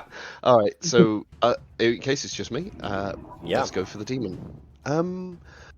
Values. Desperation breeds inspiration. Can't really use anything else, can I? Assisting anyone? No, I'm just gonna have to shoot the demon as is. Okay. You've at least declared that you're changing the weapon's function, so that's cool. See how you manage. Control and security with no applicable focuses, I am afraid. And it's, Go for it. Cool. Wait, task? Yeah. Well, That's the one. so using 2 dice, nothing Yep. else. Oh, no! Whoa! So no. Dave will be sad that he missed that. No. Oh What? my god! Oh no. Wow, okay. Well, the next question I got to ask is, are you spending determination to re-roll any of those dice? Can I re-roll both? Yes? I've got 2 determination. Pick a value, pick a talent. In the nick of time, desperation breeds inspiration. There we go. I think that'll do. As someone who has stood right next to your target, I would love it. Yeah. Yep, I'm going to use both determination, and I'm using desperation breeds inspiration as my reasons for it. Right. No more determination. Wowza. Reroll results. 2 dice. Do it again. Oh my god. Oh, good lord. Jeez, Do I tick using determination value? No, or you just don't, re-roll? because it's not applying to the roll. You're just re-rolling, so... Okay. Do it again. Don't do it again. Well, the good news is you got no 20s. The bad news is you only got 1 success, which meant that it was a wide shot, didn't land. I'll take it. That's fine. That's better than whatever that was. Well, yes. A complicated complication would have occurred if you hadn't have done that. But oh wow, Just shot Dr. Scott. Dr. Sott would. Well, yes. Oof. I actually started sweating there for a second. Yep. I'm. For those watching the Ow. stream, yes, I'm fanning myself pretty vigorously right now. Woo! Wow. Oh. So the fact that the Combs crew have now been not only the first ones to roll a double 20, but now to have rolled a double 20 twice. My heart cannot take this kind of... Oh, dear me. Right, okay. Last goes then. Demons. This one next to Garrow. So since Connie didn't get to actually deal any fisticuffs, Connie can take control of Garrow for this.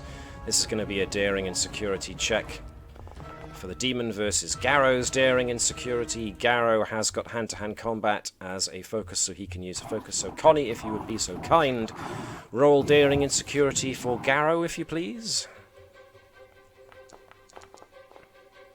Oh, it was almost a 1, but 2 successes, which means there's a no-score draw, which means nobody gets the upper hand. Okay, and the last one is this final demon, which is gonna go for Tavish as it jumps over. So,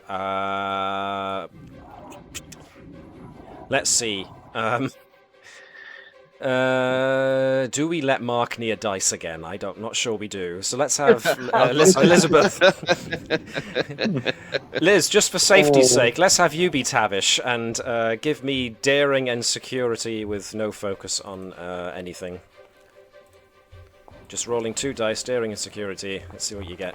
2 successes, awesome. Versus 2 successes, so no score draw. Wow. Damn! Alright. Round 2. So what do I want to do here? Let me think for just a second or two. I've got to have it. Alright, we'll go a little longer. So, who wants to go first out of you lot now? Sot, can you heal yourself? Well, like I said, technically Dr. Sott isn't injured. He's just taken a lot of stress from being very close to being injured. So if he... is making me anxious. Yes, but if he loses those 2 remaining... Have the demons curse the dice? Well, I wonder, suitable substrate. Actually, no, that wouldn't make any sense, because I think Dave, who plays Tavish, was the first one to roll the double 20, so what excuse we can give him? Maybe the curse works backwards through time. Or something. I don't know. Justification. Anyone. Anything. But either way, Dr. Sott is down to 2 remaining stress. If he takes any more damage than he's got stress, then he starts taking injuries, so... We'll see. But, yeah, does Dr. Sott want to go first out of this lot to try and get himself away from potential death, or whatever. Apps. Or does somebody want with a better combat skills want to take Someone wanna over? Take over Garrow. Because Garrow, we've seen him kill in one shot. Yes, you have. So, do you want Garrow to go first? Might be a good shout. Okay. Do we want Garrow and spend 2 momentum for Hopkins to come in? Because if we're really lucky, we can kill 2 of them.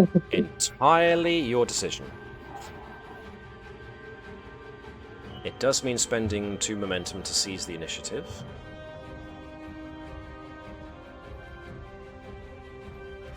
I'm I going to think go... I'm okay with that. What was that, sorry? I'd be okay with that, I think. We can always bank momentum back in the, quieter phases. Yeah. That is true. Yeah. Okay. Yeah, this is what it's for. Yes, go. All right. And maybe not spend it on arm wrestling, I suppose. So we're going to have Hopkins go immediately after Garrow because Garrow has been already activated and it's easier for me that way. So we'll do Garrow first, then we'll go straight to Hopkins. So Garrow, who's he going to shoot and or fight? The phaser probably does more damage than his fist, so it would make more sense to attack with the phaser. Garrow's phaser was still set to do extra damage, so I doubt you want to change that. No. So, do you want him to use his quick action to maneuver himself to be in a different spot? Or do you want him Who's taking to... over him? I rolled with Garrow last time, but I'm happy to let someone else. Yeah, whoever's going to roll can make the decision. So it all comes down to, again, whether or not we trust Mark near a dice. Mm-hmm. Oh no! Oh no! So if we don't trust Mark near a dice, then maybe we hand it over to Connie or Chris, since Chris has got so much invested in Dr. Sot surviving. Yeah, go for it, Chris. All right, you. then. Save Chris can be yourself. Garrow. What am I doing? Control So- security. Well, this is the question really. Is Garrow staying where he is and taking a shot at the demon next to Sot, or is Garrow moving to be close to Dr. Sot and the demon close to him? What's the idea here? What's the preference of action? I think I'm fine keeping Garrow where he is, especially if that means I get to sort of like aim down sights again, so to speak. Ooh. Yes, Get Mark? some accuracy. Ooh, so does that mean he gets to keep the extra damage and then use the aim for a better chance of It success? does. And Well done for That's what I'm noticing. thinking. Yeah. Oh, yeah, that's an amazing idea. Yeah. Because you Stay haven't where I am. technically unset the phaser setting, so it's still on the setting you set it to be previously. And that was the word set a great many times in the same sentence. So, this is going to be a control and security check with Garrow using his focus of hand phasers, and it's basically go for it. That's not bad. That's 2 successes. That's exactly what we needed. So Garrow can now roll for damage. Type Yes, 2, yeah? Type 2, yes. That's not a bad roll at all. I see lots of... Whoa. Oh, mother! Yeah, I think Garrow... We've identified who the killing machine in the crew is. That's 14 in total. That is... Oh! Nearly out in one shot. Cancelling the apocalypse. God damn! That was one blinder of a shot, yes. Can Dr. Sot just like poke the demon now? Bob, well, you've spent the momentum to seize initiative. Do you want to transfer it to Dr. Sot or keep it to Trasa Hopkins? Genuinely, I kind of just want to punch the demon as Dr. Sot. I feel like it's a nice shove. But, no, okay, maybe Dr. Sot, but like with a phaser. Just like, type 1. Liz, blank. you alright with Dr. Sot seizing the initiative instead? Doesn't Hopkins have the higher damage potential? I know the demon's nearly dead. Potentially. It's entirely up to what you guys think. I'd rather start chopping down another one of those. Sure. Hey, Sot can still take aim and fire at another one. Can he? Oh? And the funny part is, my phaser is still set to dispersion. Yes. So do you want to spend the quick action to retune it to something else? Or do you want to keep it on area effect? I'm going to use aim. Okay, so you're keeping it on area effect, but you are rolling aim. Okay, cool, cool.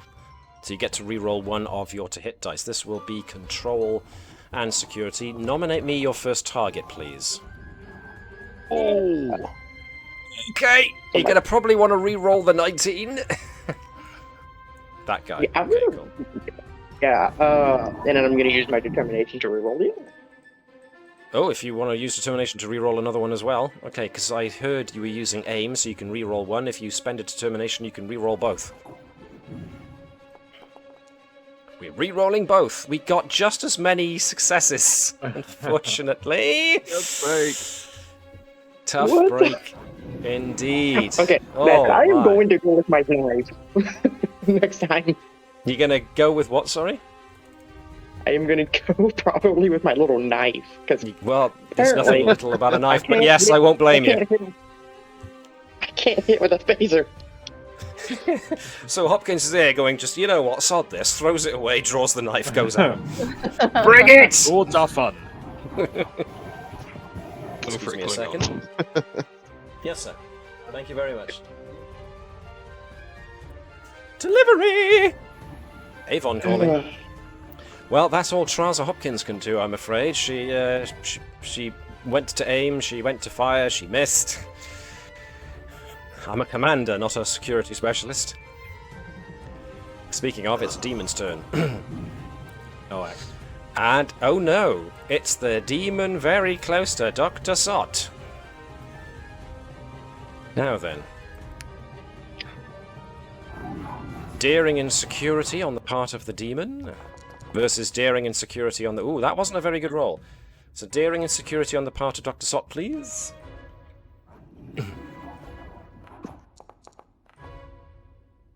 Ooh, 2 successes. He got more successes, which means he gets to punch the demon if he wants to, and add an extra dice to do so. I do. Hang on a sec. Yes, mate. Bethany's not here, I'm afraid, mate. She's gone out with her mum. She's gone out with her mum. Okay? Here. Little visitor from next door. You want to punch the demon. Okay, so this is going to be unarmed. But as well as unarmed strike, you get to roll an additional dice because you exceeded its security by 1, so you can add an extra damage dice. So perform challenge to roll an extra 1 dice. That's 2 successes already. How do I add that extra one, sorry?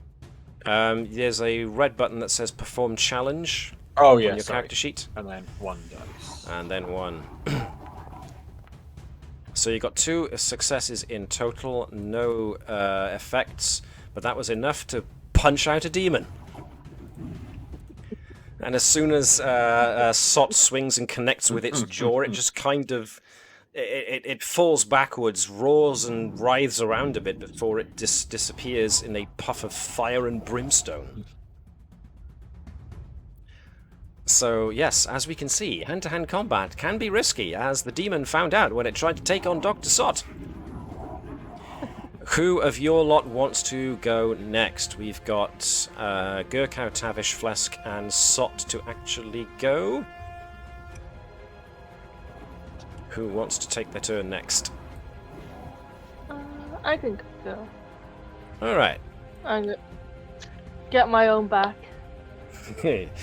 Neshlal's turn then, so yes, you can... well, let's see. You've either got the phaser or the unarmed strike. You've got focus in hand-to-hand combat, so that would make more sense for you to actually punch the demon.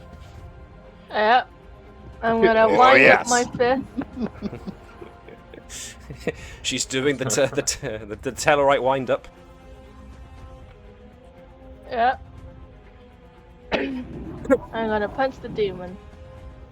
Punch a demon! Kick the baby! Which is our other cross-franchise reference for the day. So this is going to be daring and security versus the demon's daring and security, which I will roll now. And I got 2. Neshlel has, of course, got a focus in hand-to-hand combat, so you both got a 2, so there was no clear victor in that particular engagement. Never mind. So there's basically Neshlel wrestling with a demon.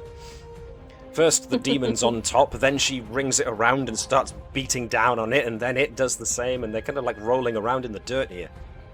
I was sort of picturing more of like a slap fight.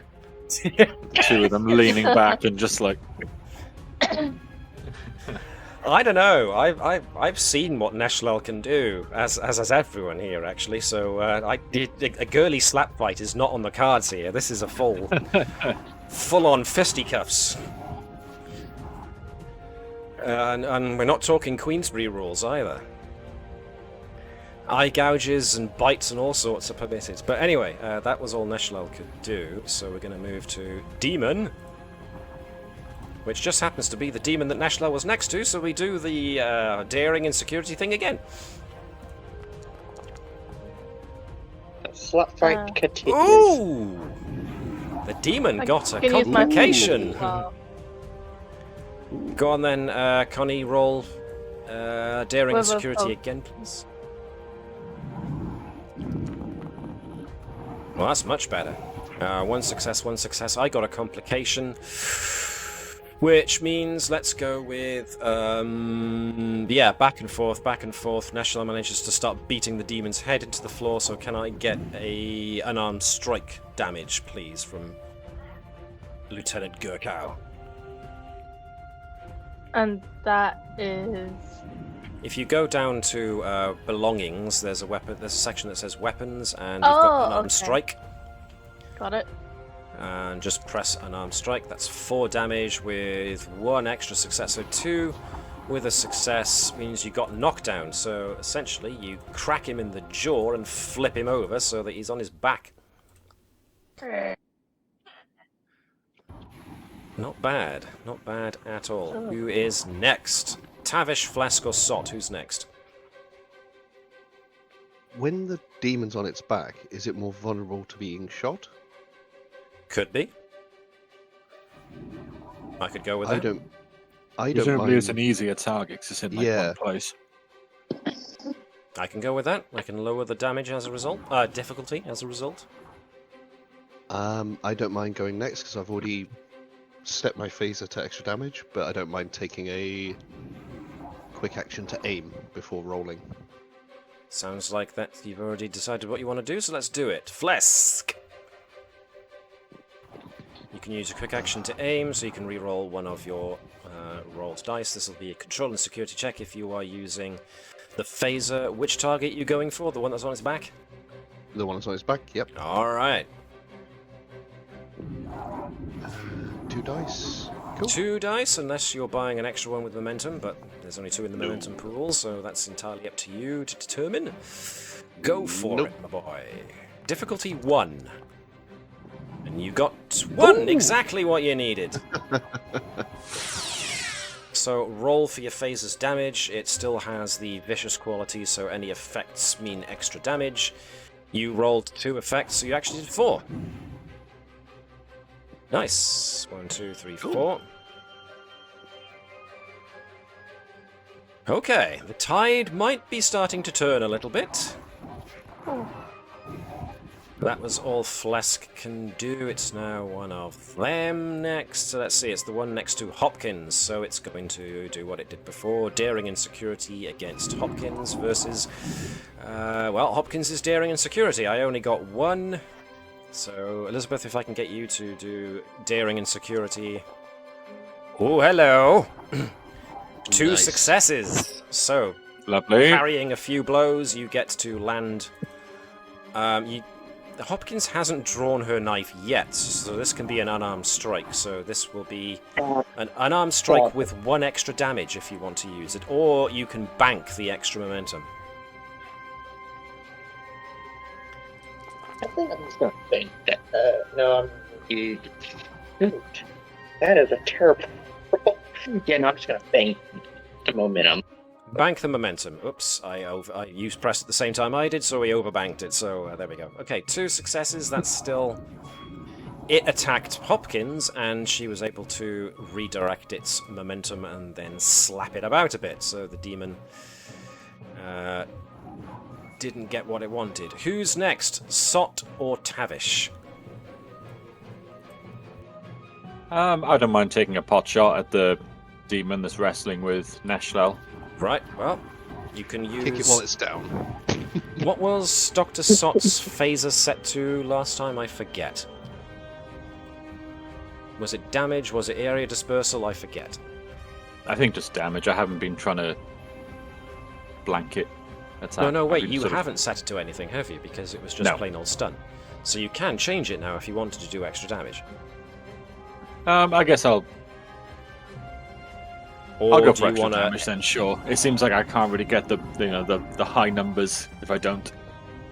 Do you want to aim for the one that's on the ground so that you get an easier shot? Yes, Okay. please.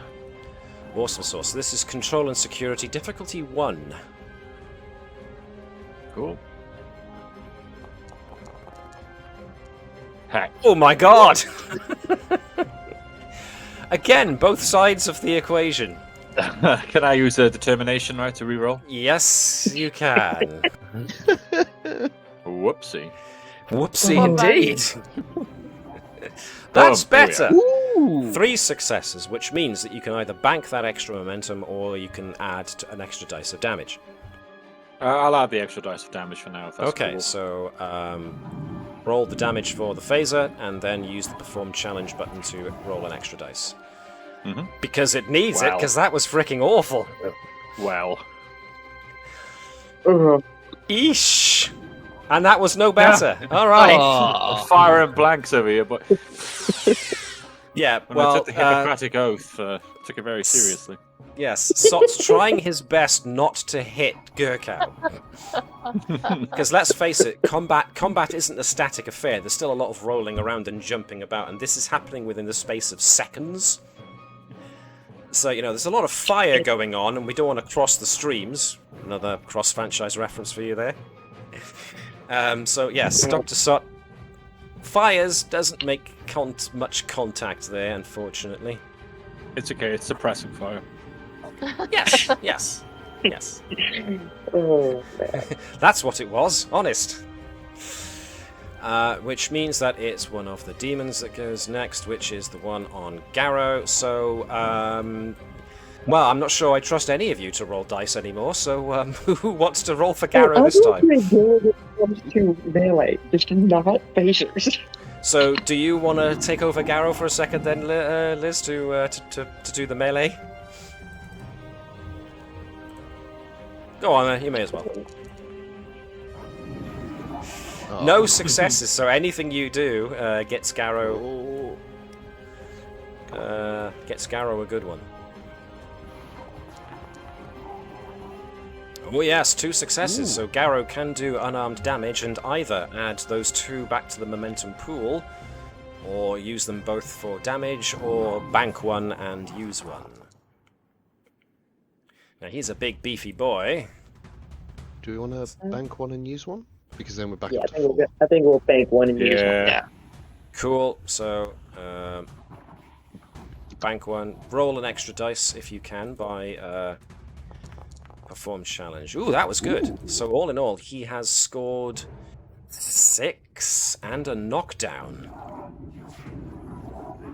So is our strategy here to suplex the demon and then shoot Yes. them while they're down? Yes. I rather like to think of it more as the Star Trek double sledgehammer fist.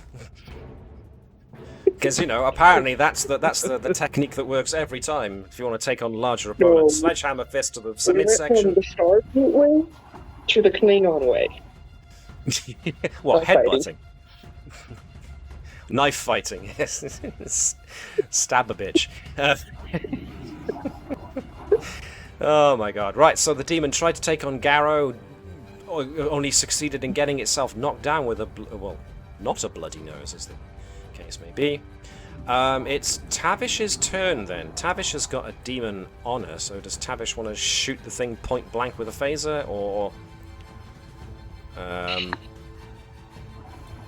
does she want to run away and leave it for somebody else? What do we want Tavish to do here, do we think? What's the strategy? Maybe a point blank shot at the demon, but she has to change her phaser setting back to extra damage first. I don't know what you guys think. Yeah? Yeah. I don't want, like, I feel like if she runs away, the demon's then free to go gang up on Neshlel or Garrow or just go straight for me, and that would be very upsetting. I like the I strategy. like how he phrased. Sorry if I interrupted you there, Mark, but I'm just going to say this. Hang on to what you were going to say because I don't want to hear it. But I like how he managed to phrase trying to save himself without sounding like he's trying to save himself because he put everybody else first. Mm-hmm. Wink, wink, nudge, nudge. What were you saying, Mark? Sorry, before I interrupted you. Exactly the same thing. I like the strategy and I like the reason. Right. I'm a doctor, not a philanthropist. It's bad that Hopkins is not in the middle and has all of them surrounding her. That would just be a Klingon. Want to go Klingon at it? Yeah. There's 5 of you and 1 of me, and quite frankly, I think you're all outnumbered. I'll tell you what, I'll put one hand behind my back. No, anyway. We're doing Tavish. You recommended Tavish switch phaser modes to maybe do extra damage and shoot point blank. Okay, well, Connie, since you had the idea, you may as well take control of Tavish. Alright. This is going to be control and security, and that's pretty much it, unless you want to buy an extra dice using momentum. I think the tide is turning. We can withhold momentum for now. Okay. So 2 dice as per normal. Tavish doesn't have a focus to apply, so it's just going to be as is. Well, the good news is no 20s, and the other good news is exactly what she needed to hit. yeah. So, roll the phaser damage, if you please. That wasn't bad, actually. That was 4 with 2 successes, and considering we'd retuned the phaser, that means that's 6. So that's not bad at all. That was a very good point-blank shot. I like that. That was almost inaudible, but it was just about audible enough. I half expected to hear. For Star Trek, this is a bit worrying, but okay. Well, with demons, we're fighting demons, for heaven's sake. It's actually the demon's turn next, so let's see how well it does against Tavish, because, you know, she's Scottish, and therefore, who knows how well it'll do. This time, let's have... I mean, Chris, do you want to roll for Tavish this time? Sure. Or does Mark want to? I don't know who wants to. No, Chris, go ahead. Cool. This is going to be daring and security for Tavish, please. And I got a complication. So that pretty much nullifies my success. So it's... Oh, I saw a 20 there. But because the complication nullifies the demon's success, that means that Tavish actually gets to roll unarmed damage as well. And can roll an extra dice or bank the momentum. Oh. Good old Glasgow kiss. Do you want to use the extra dice for extra damage, or do you want to bank it and get more momentum? I'll use the extra dice for now, if that's cool. That's... This demon's, Yeah, you go for it. cool. Okay, Nailed it. so that was 3 with a knockdown. So the demon, after getting shot point blank, comes back at her. Tavish does whatever she needs to, deflects the blows, or she does the sledgehammer fist, who knows. Or, as suggested, the traditional greeting in Scotland, the Glasgow kiss. The headbutt, which knocks the demon to the floor. Nice. Very nice. So that's the last one in that. When we go to the next round. But before we start the next round, something happens. All of you hear a shout, a cry come up from the cave behind you, as suddenly people start pouring out. Not many, but at least 4 people wearing civilian gear. Looks like it's been well worn. They have trinkets around their necks, which, as they come running in, they actually grab hold of these pendants they're wearing and start brandishing them at the demons. As they do, the demons start to hiss and writhe. So this lady here comes up next to Neshlel and directs this symbol she's now holding in her fist at the demon on the floor, and the demon writhes in pain and starts erupting into flames before it just disappears. Likewise, the others run forward. One of them puts himself between Sot and the demons. Another one runs forward here, and they start directing their pendants. And the demons are pretty much seemingly obliterated as they just erupt in fire and are seemingly banished.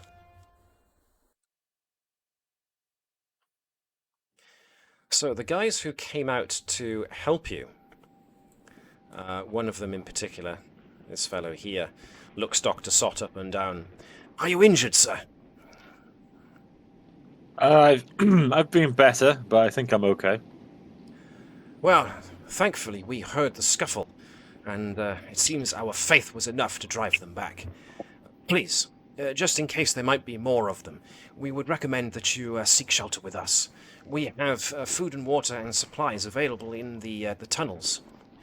Come with us. Not to tell me twice.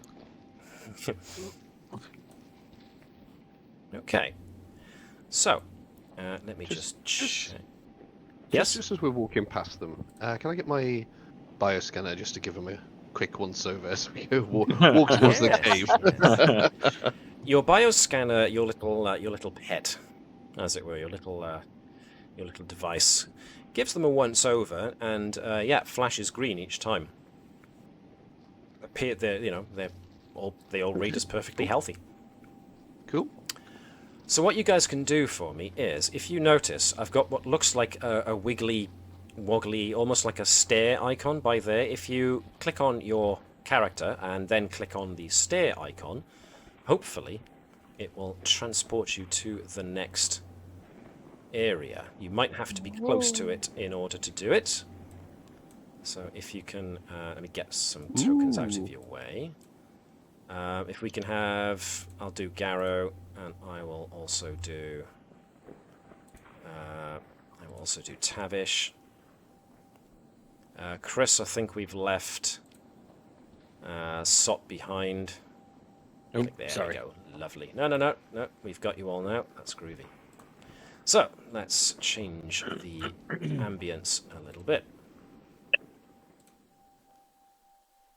So you find yourself in a short series of caves, and the people who saved you appear to have lodgings here, as it were. None of my ambience is activating. What's going on? Give me a second. But yes, it becomes very obvious that this is temporary residence for these folks, because there are small fires lit, there's clean water going through, and they've brought a couple of bits of technology here and there, but other than that, nothing much. Hang on a second, my ambience is not doing a damn thing. What's going on? Force, there we are. Force and activation. There we go, that's better. So there are actually more people in here than just the tokens of the individuals that I've drawn your attention to. Those were just the ones that saved you. There are a good gathering of other people, all of them wearing civilian gear,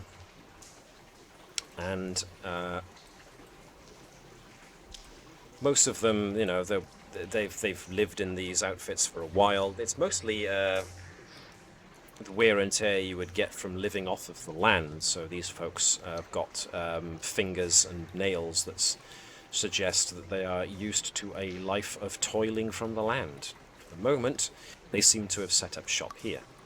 The one who addressed Dr. Sott at the start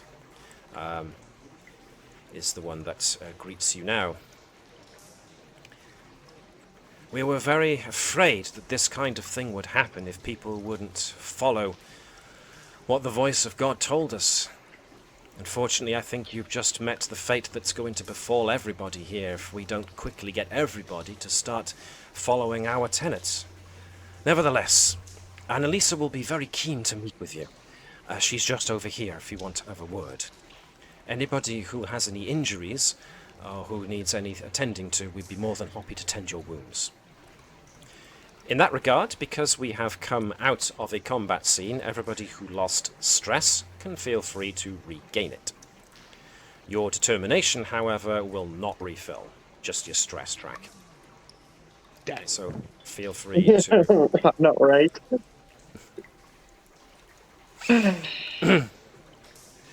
So, whew.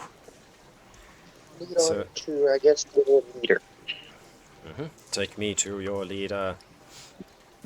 So this guy is directing you down this set of caves over these temporary walkways.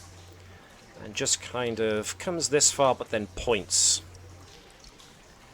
towards a woman who is sitting next to a fire and seems to be making something in a metal pot that's suspended over the fire, and she's ladling it through. Oh, visitors.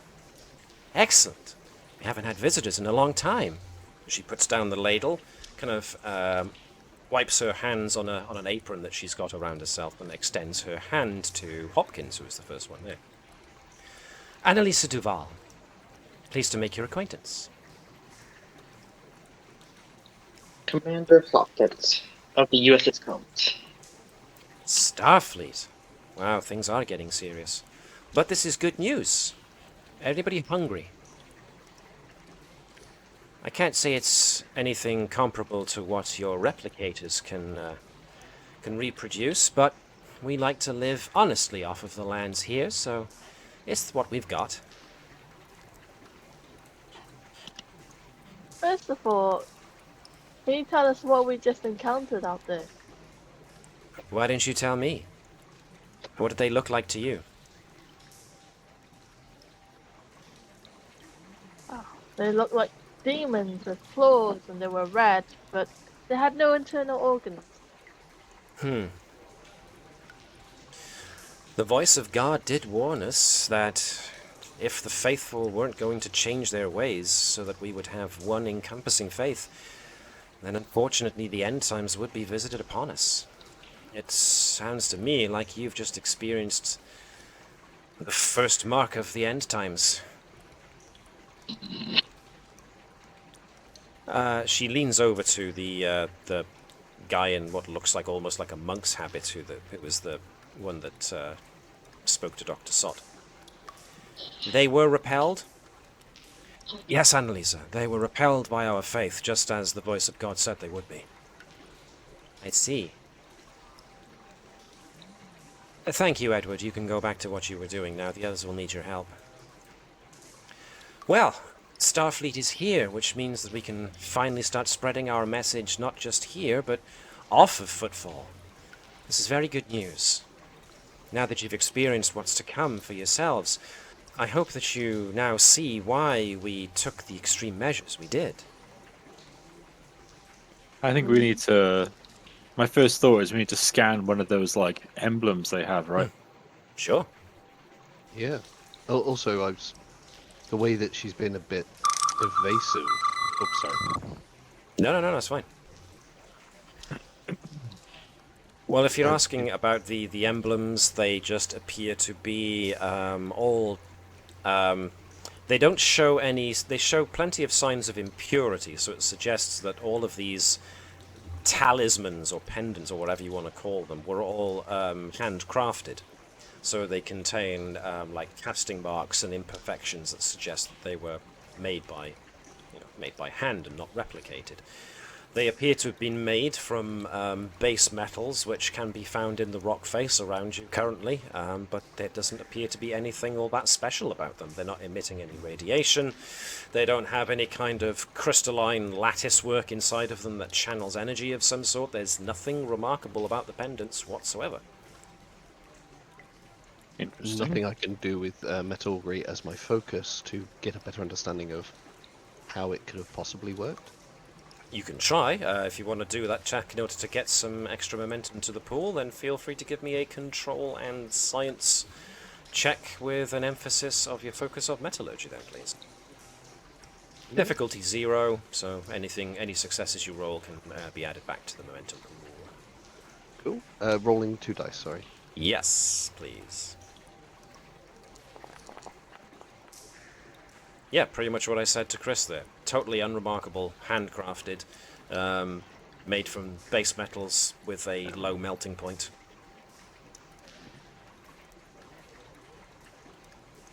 Absolutely no explanation whatsoever for how they did what they did.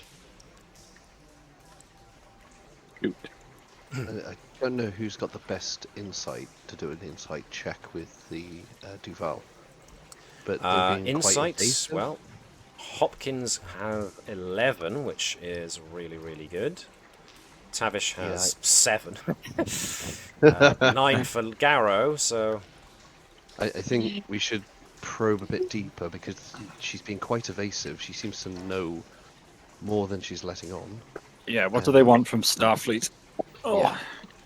Now that Starfleet's here, we can do this and that. What does that mean? Yeah. And I will do insight to see if they're telling the truth, outcomes, or completely lies. Okay, so this is going to be an insight and command check by yourself with...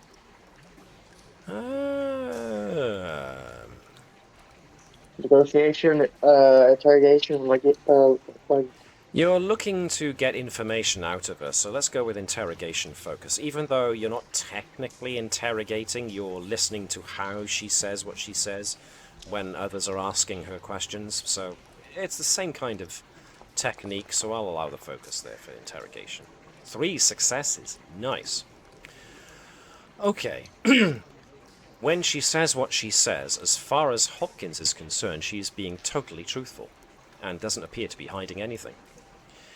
What I mean by getting Starfleet involved is that the voice of God told us that if the faithful don't adhere to one method of worship, one God, the God, then the Armageddon to come could roll over not just Footfall, but the entire galaxy.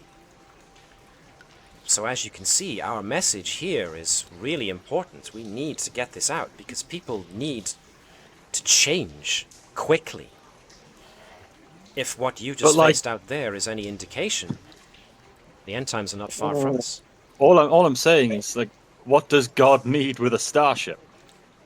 God won't need a starship. I like that. If I could give you more momentum, I would give you more momentum for that. But Thank you. you know what? I'll tell you what I will do is because you guys have spent so damn much determination from re-rolls and complications, I will allow everybody to recharge 1 determination for that. What does God need with a starship? Rolling that in there very nicely. I like that. Thank you. I was holding on to that for a little while. The fact that you kept that in for so long and then let it loose in a very appropriate manner, yeah, you're getting determination back for that. I like it. Just before the demons showed up, what was the event that happened again? There was a massive power emanation that seemed to come from all around. Okay, so Hopkins is going to move off from the group and see if they can do space planet-wide search for similar effects. You'd probably be better, since you're in a cave at the moment, your best bet would probably be to contact the Combs to get them to do it. Mm-hmm. Yeah, that's what she's going to do. She's contacting the Combs because... Cool. Obviously, the planet can't do shit. Planetary government can't do nothing. So your aim is to try and scan the planet to see if you can find where those energy emissions came from. Yes. Okay. You've got a full momentum pool, so I can give you this one for free. They currently don't detect any emission, but the Combs can tell you via a secured closed communication that looking back at sensor logs, there was a massive spike in energy, not just in the general area that you were in, but throughout the planet as a whole when you detected that sudden spike in energy. But then that big flare of energy then became very localized to the area you were in, and then demons. So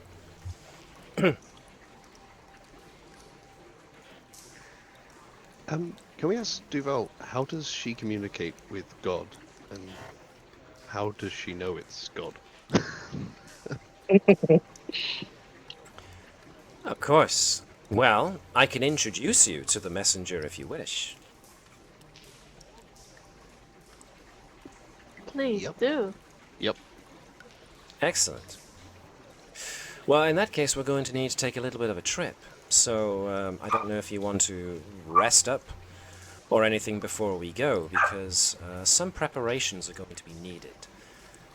My people and I tend to fast for a little bit before we try and make contact with the messenger, so we're also going to need to summon the messenger, the rites of which we can show you if you wish, but if you're not a member of our faith for the moment, then perhaps you might want to at least keep a respectful distance back so that the messenger doesn't wonder why you aren't engaging in the same ritual that we are. Let's have tricorders and the Combs scanning as they do this. Whatever this is. Okay. Yeah. All right.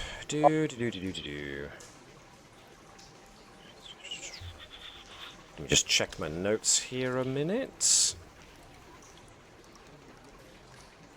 All right. Annalisa says, I can't promise the angel will appear, but we pray at a holy place where the angel often appears. So, the angel was the one that told me the will of God and told the rest of us at the same time, so you can witness the same. Okay. So you would like to go meet the angel.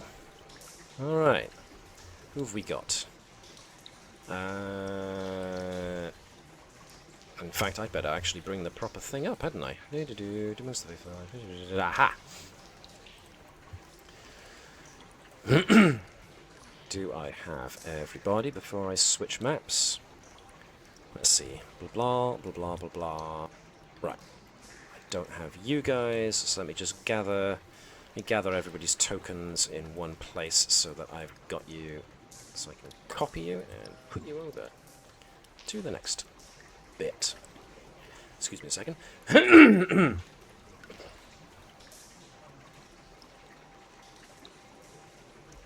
And let me throw us over here.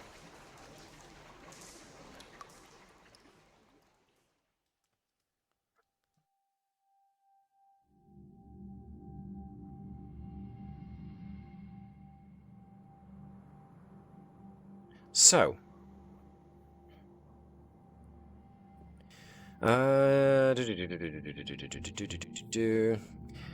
Annalisa brings about 4 or 5 of her followers and leads you all to a small mountain pass that overlooks another beautiful yet arid vista of the planet. Annalisa and her followers kneel in the area that they are currently stood around and begin to pray. A quiet prayer. Now there's a large natural circular hole in the rock that they are currently facing that you can see that's the only marking of any real note.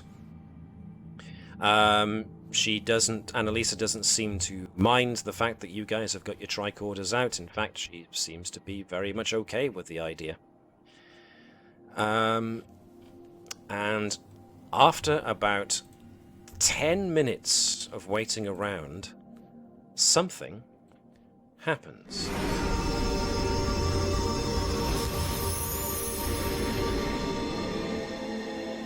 A being appears.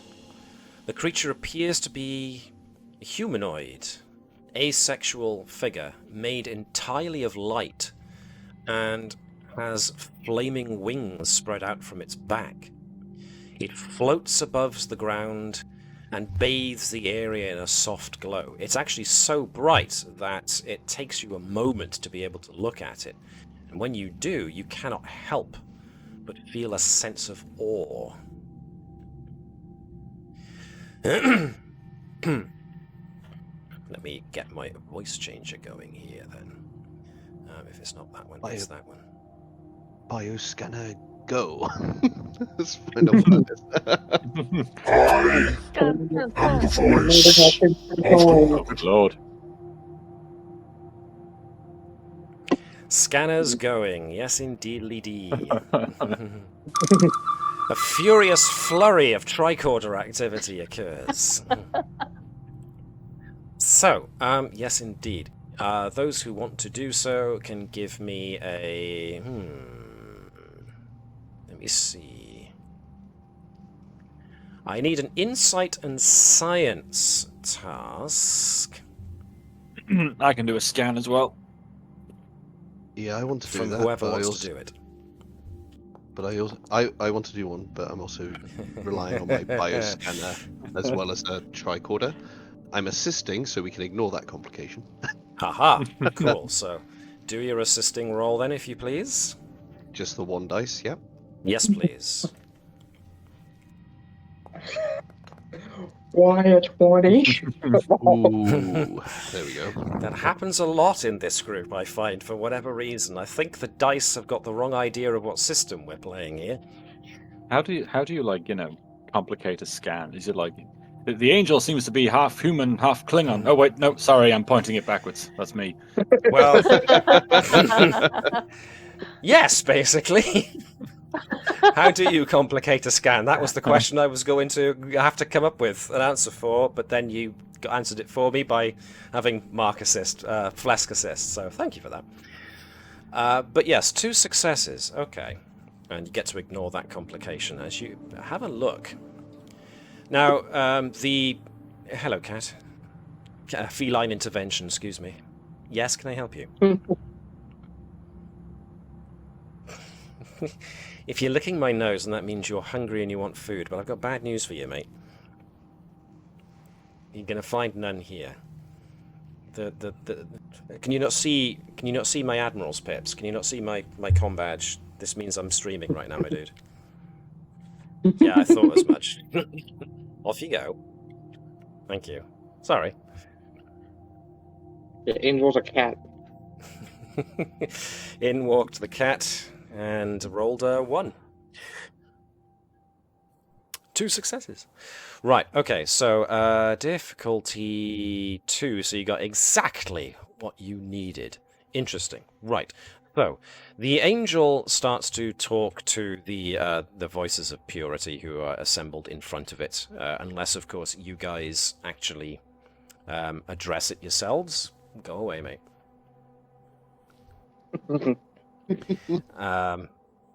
I haven't managed to get to the point where we've got cat cam on this stream, so you have to stop. You're gonna sit there, are you? Okay, great, thank you. Right, what was I doing before I was so inconveniently interrupted? Right, the angel, that's it. I am God's messenger. The voices of purity have been chosen to bring the Creator's word to the people of the universe. You must all come together as one faith and be of one mind. Do not, or will not, and the Creator will purge the universe of those who cannot comply.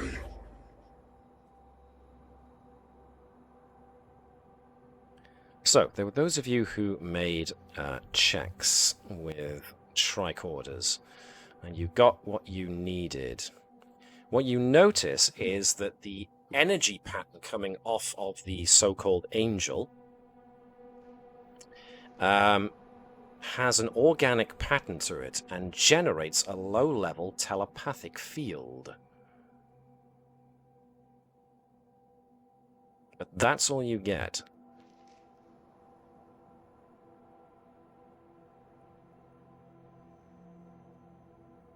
Ooh. We have no one with mind powers, sadly.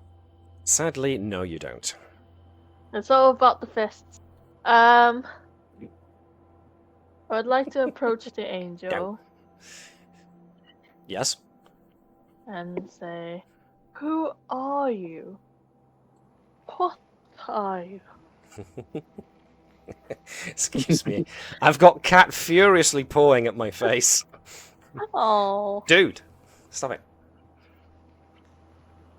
Look, say hello to the people at home who are watching. No, not me. Them. They're over there on the camera.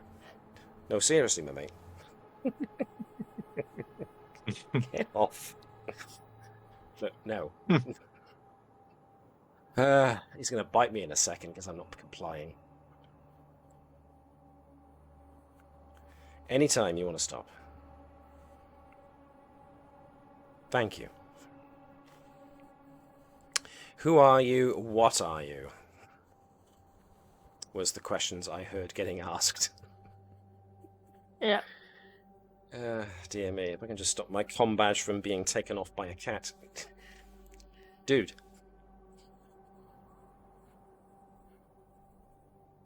The angel replies, I am but a messenger. It is my duty to deliver the message that shall free or condemn all.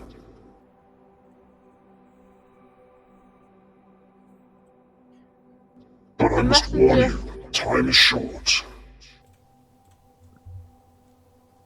Why this planet? Why Footfall? The presence of God can be felt here strongest. Therefore his message can be delivered from here.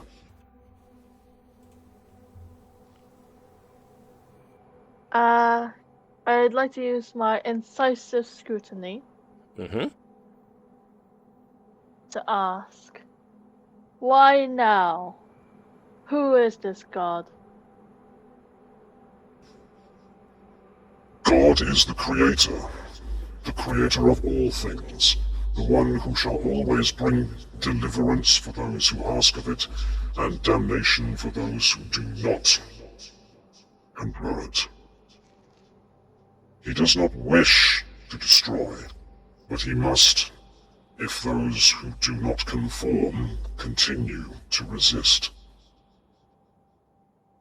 A storm is coming, one that is only a taste of what is to come if the purity of faith cannot be restored. Why must he destroy? Why is purity so essential? There must only be one voice, one God, one way. But so many different religions and cultures have been coming here for so long. And now they must all join as one.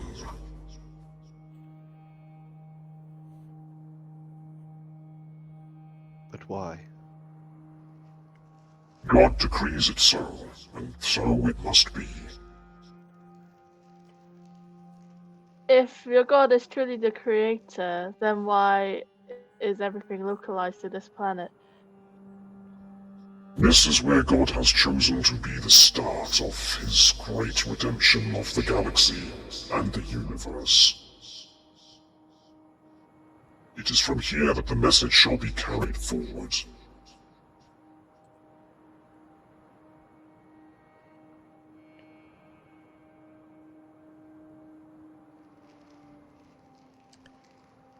You said we'd already tried to scan it, right?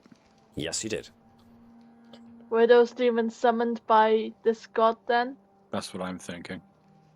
Yeah. The demons are but the vanguard of the judgment to come. The storm is coming. The storm will purify all. The storm is now here. Look to the distance.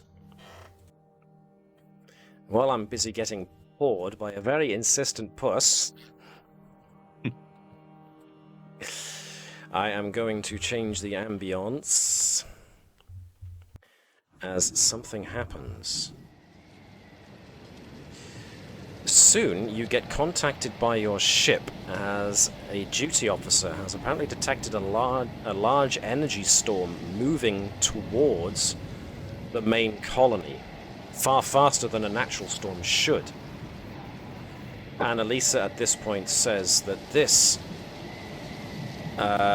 is the vengeance of the Creator for the failings of the faithful. This is the storm that shall wipe away all the non-believers. Judgment has come. This is the will of God made manifest. And sure enough, looking out over the land as you do from here, you can actually see in the near distance a massive storm front has come about, seemingly out of nowhere, and is proceeding against the wind towards the main colony. Even from here, you can see, your tricords can detect the intense amounts of wind, hurricane force wind.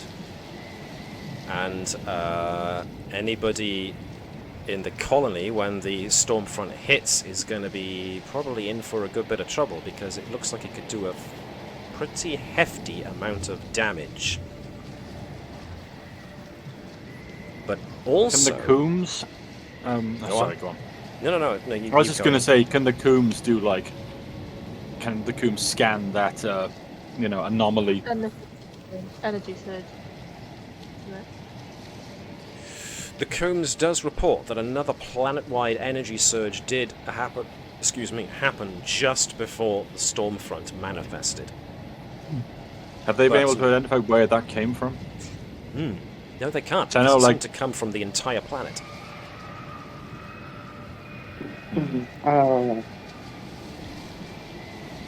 Even more worrying, though, is the fact that the Combs reports that it has detected the presence of the storm front moving in, and thus sensors are having a bit of a hard time penetrating it due to the ionic interference from the lightning, basically.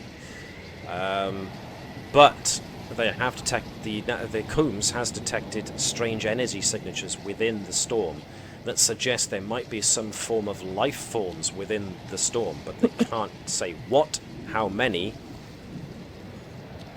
but they seem to be traveling with the storm.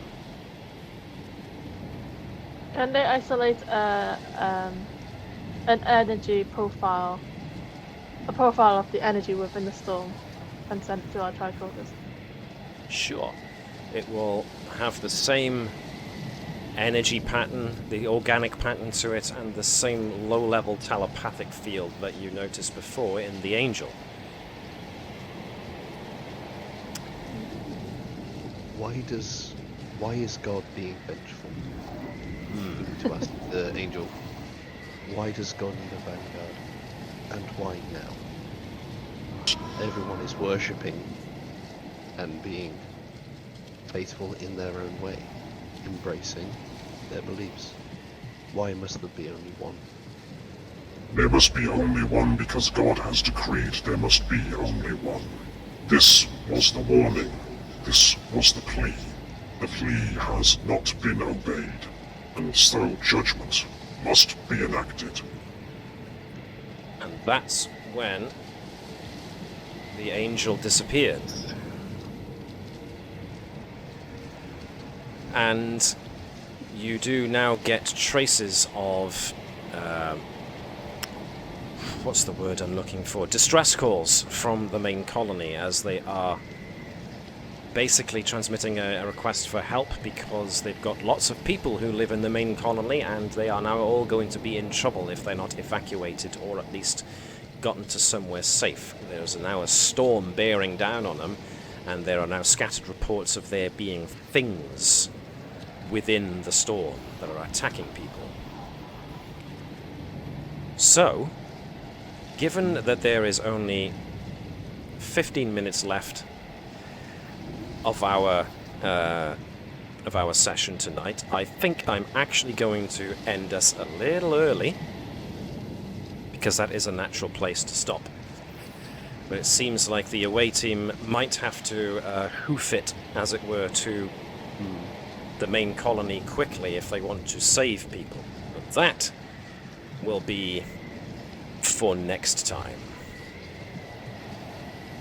And I really do need to see to a very hungry boy who is pawing at my face incessantly.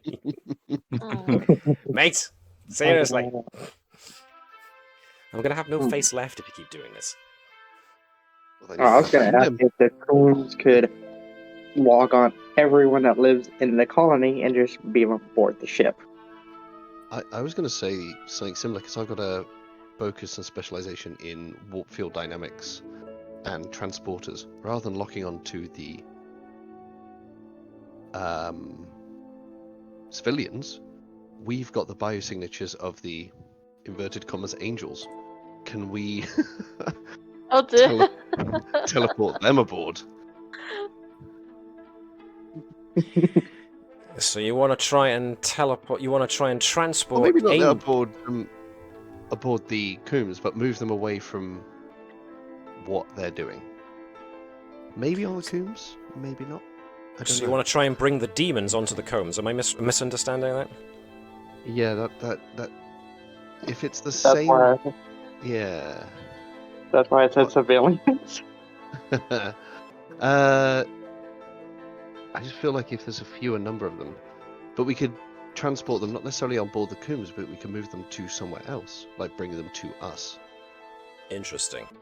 All right then. Well, that would be something to consider for next time, definitely. So keep it in mind. Make a note of it, and Yeah. And you folks who have been watching the stream, thank you very much for doing so. Ending a little early, I know, but that's a natural break point. So that seems like a logical place to leave it before we get embroiled in any other scenes that might take a bit longer to enact. But yes, we'll keep that in mind for next time, the idea of trying to transport some demons aboard to lessen the amount that might be on the ground. Interesting tactic, I like it. In the meantime... we've already plugged Chris's channel, so I'm going to bring it up on the screen one more time, just so folks know where to find it. See that there? Right there. Right there. Right there. Right there. Not you, Cat. I need to feed this boy very soon, so I'm just going to say thank you very much for everybody who tuned in to the stream. Thank you very much for your patronage, and we will hopefully see you again. Not next week, because folks are away, unfortunately. So hopefully the 16th is going to be okay for folks. So 2 weeks' time.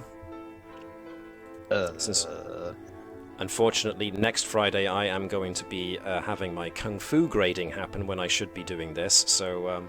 like I've stated, it's a bit difficult to be being graded on Kung Fu and trying to GM a game at the same time. Not entirely certain I'm up to that. I have many talents, but multitasking is not one of them. So, yes. So I can't do the 9th either. I can do the 16th, but I also can't do the 23rd. So 16th and 30th for me. So hopefully we can get this next episode done on the 16th, which should be possible. And as a result, the 23rd we might break anyway. We're going to have to break for anyway because I will be on holiday on that weekend. So we're going to have next week off then, and then the week after that we'll be back with resolving the events of this episode and taking a break the week after. So next week off, week after on, week after that off. When it comes to the 30th, well, that's actually quite a bit ahead now, so we'll see what happens when we get closer to the day. Cool. So, anything else anybody else wants to add to that before I go feed a hungry boy? If possible, Hopkins would see if they can't also teleport a freaking backflip for her, because her phaser does not seem to work. Okay, so phasers don't do enough, and a Ducktog dagger doesn't do enough damage. We're going to transport down a Batleth. All right, then, we'll see what we can't do in that regard. We'll definitely give that consideration, because, again, demons. Where in the Starfleet book of protocols does it say how to deal with demons? I think a Batleth is the least you can do. In either case, I'm keeping a very hungry, very attention-seeking boy. I can only keep him away from me for so long. So the next thing I'm going to say is thank you very much to everybody who tuned into the stream. We will hopefully see you in 2 weeks' time in regards to this. The Navis, I think, is also taking a break this coming Tuesday, so there will be no Star Trek next week at all. Sorry about that, but that's the way life goes. So we will see you the week after. Thank you very much for tuning in, those who have. If you are watching this on YouTube and enjoyed it as much as we did, or maybe you just came to see the cat. There he is right there. Little fluff ball. Consider giving this video a like so that we can also assist those who do Let's Plays of role-playing games, as well as Star Trek-related stuff to boost it, thanks to our master and lord, the algorithm. All hail the algorithm. In the meantime, I will ask you guys to do like the Vulcans do. And no, I don't mean put somebody in a Vulcan nerve pinch and render them unconscious. I mean live long and prosper whilst handling a cat. And also to engage in infinite diversity in infinite combinations. Thank you very much, folks, for tuning in, and thank you to my players, as per usual, for making this so entertaining, and thank you to the cats for being such a pain in my ass. Thank you I very will much. speak to you all again when I speak to you, and hailing frequencies will now close.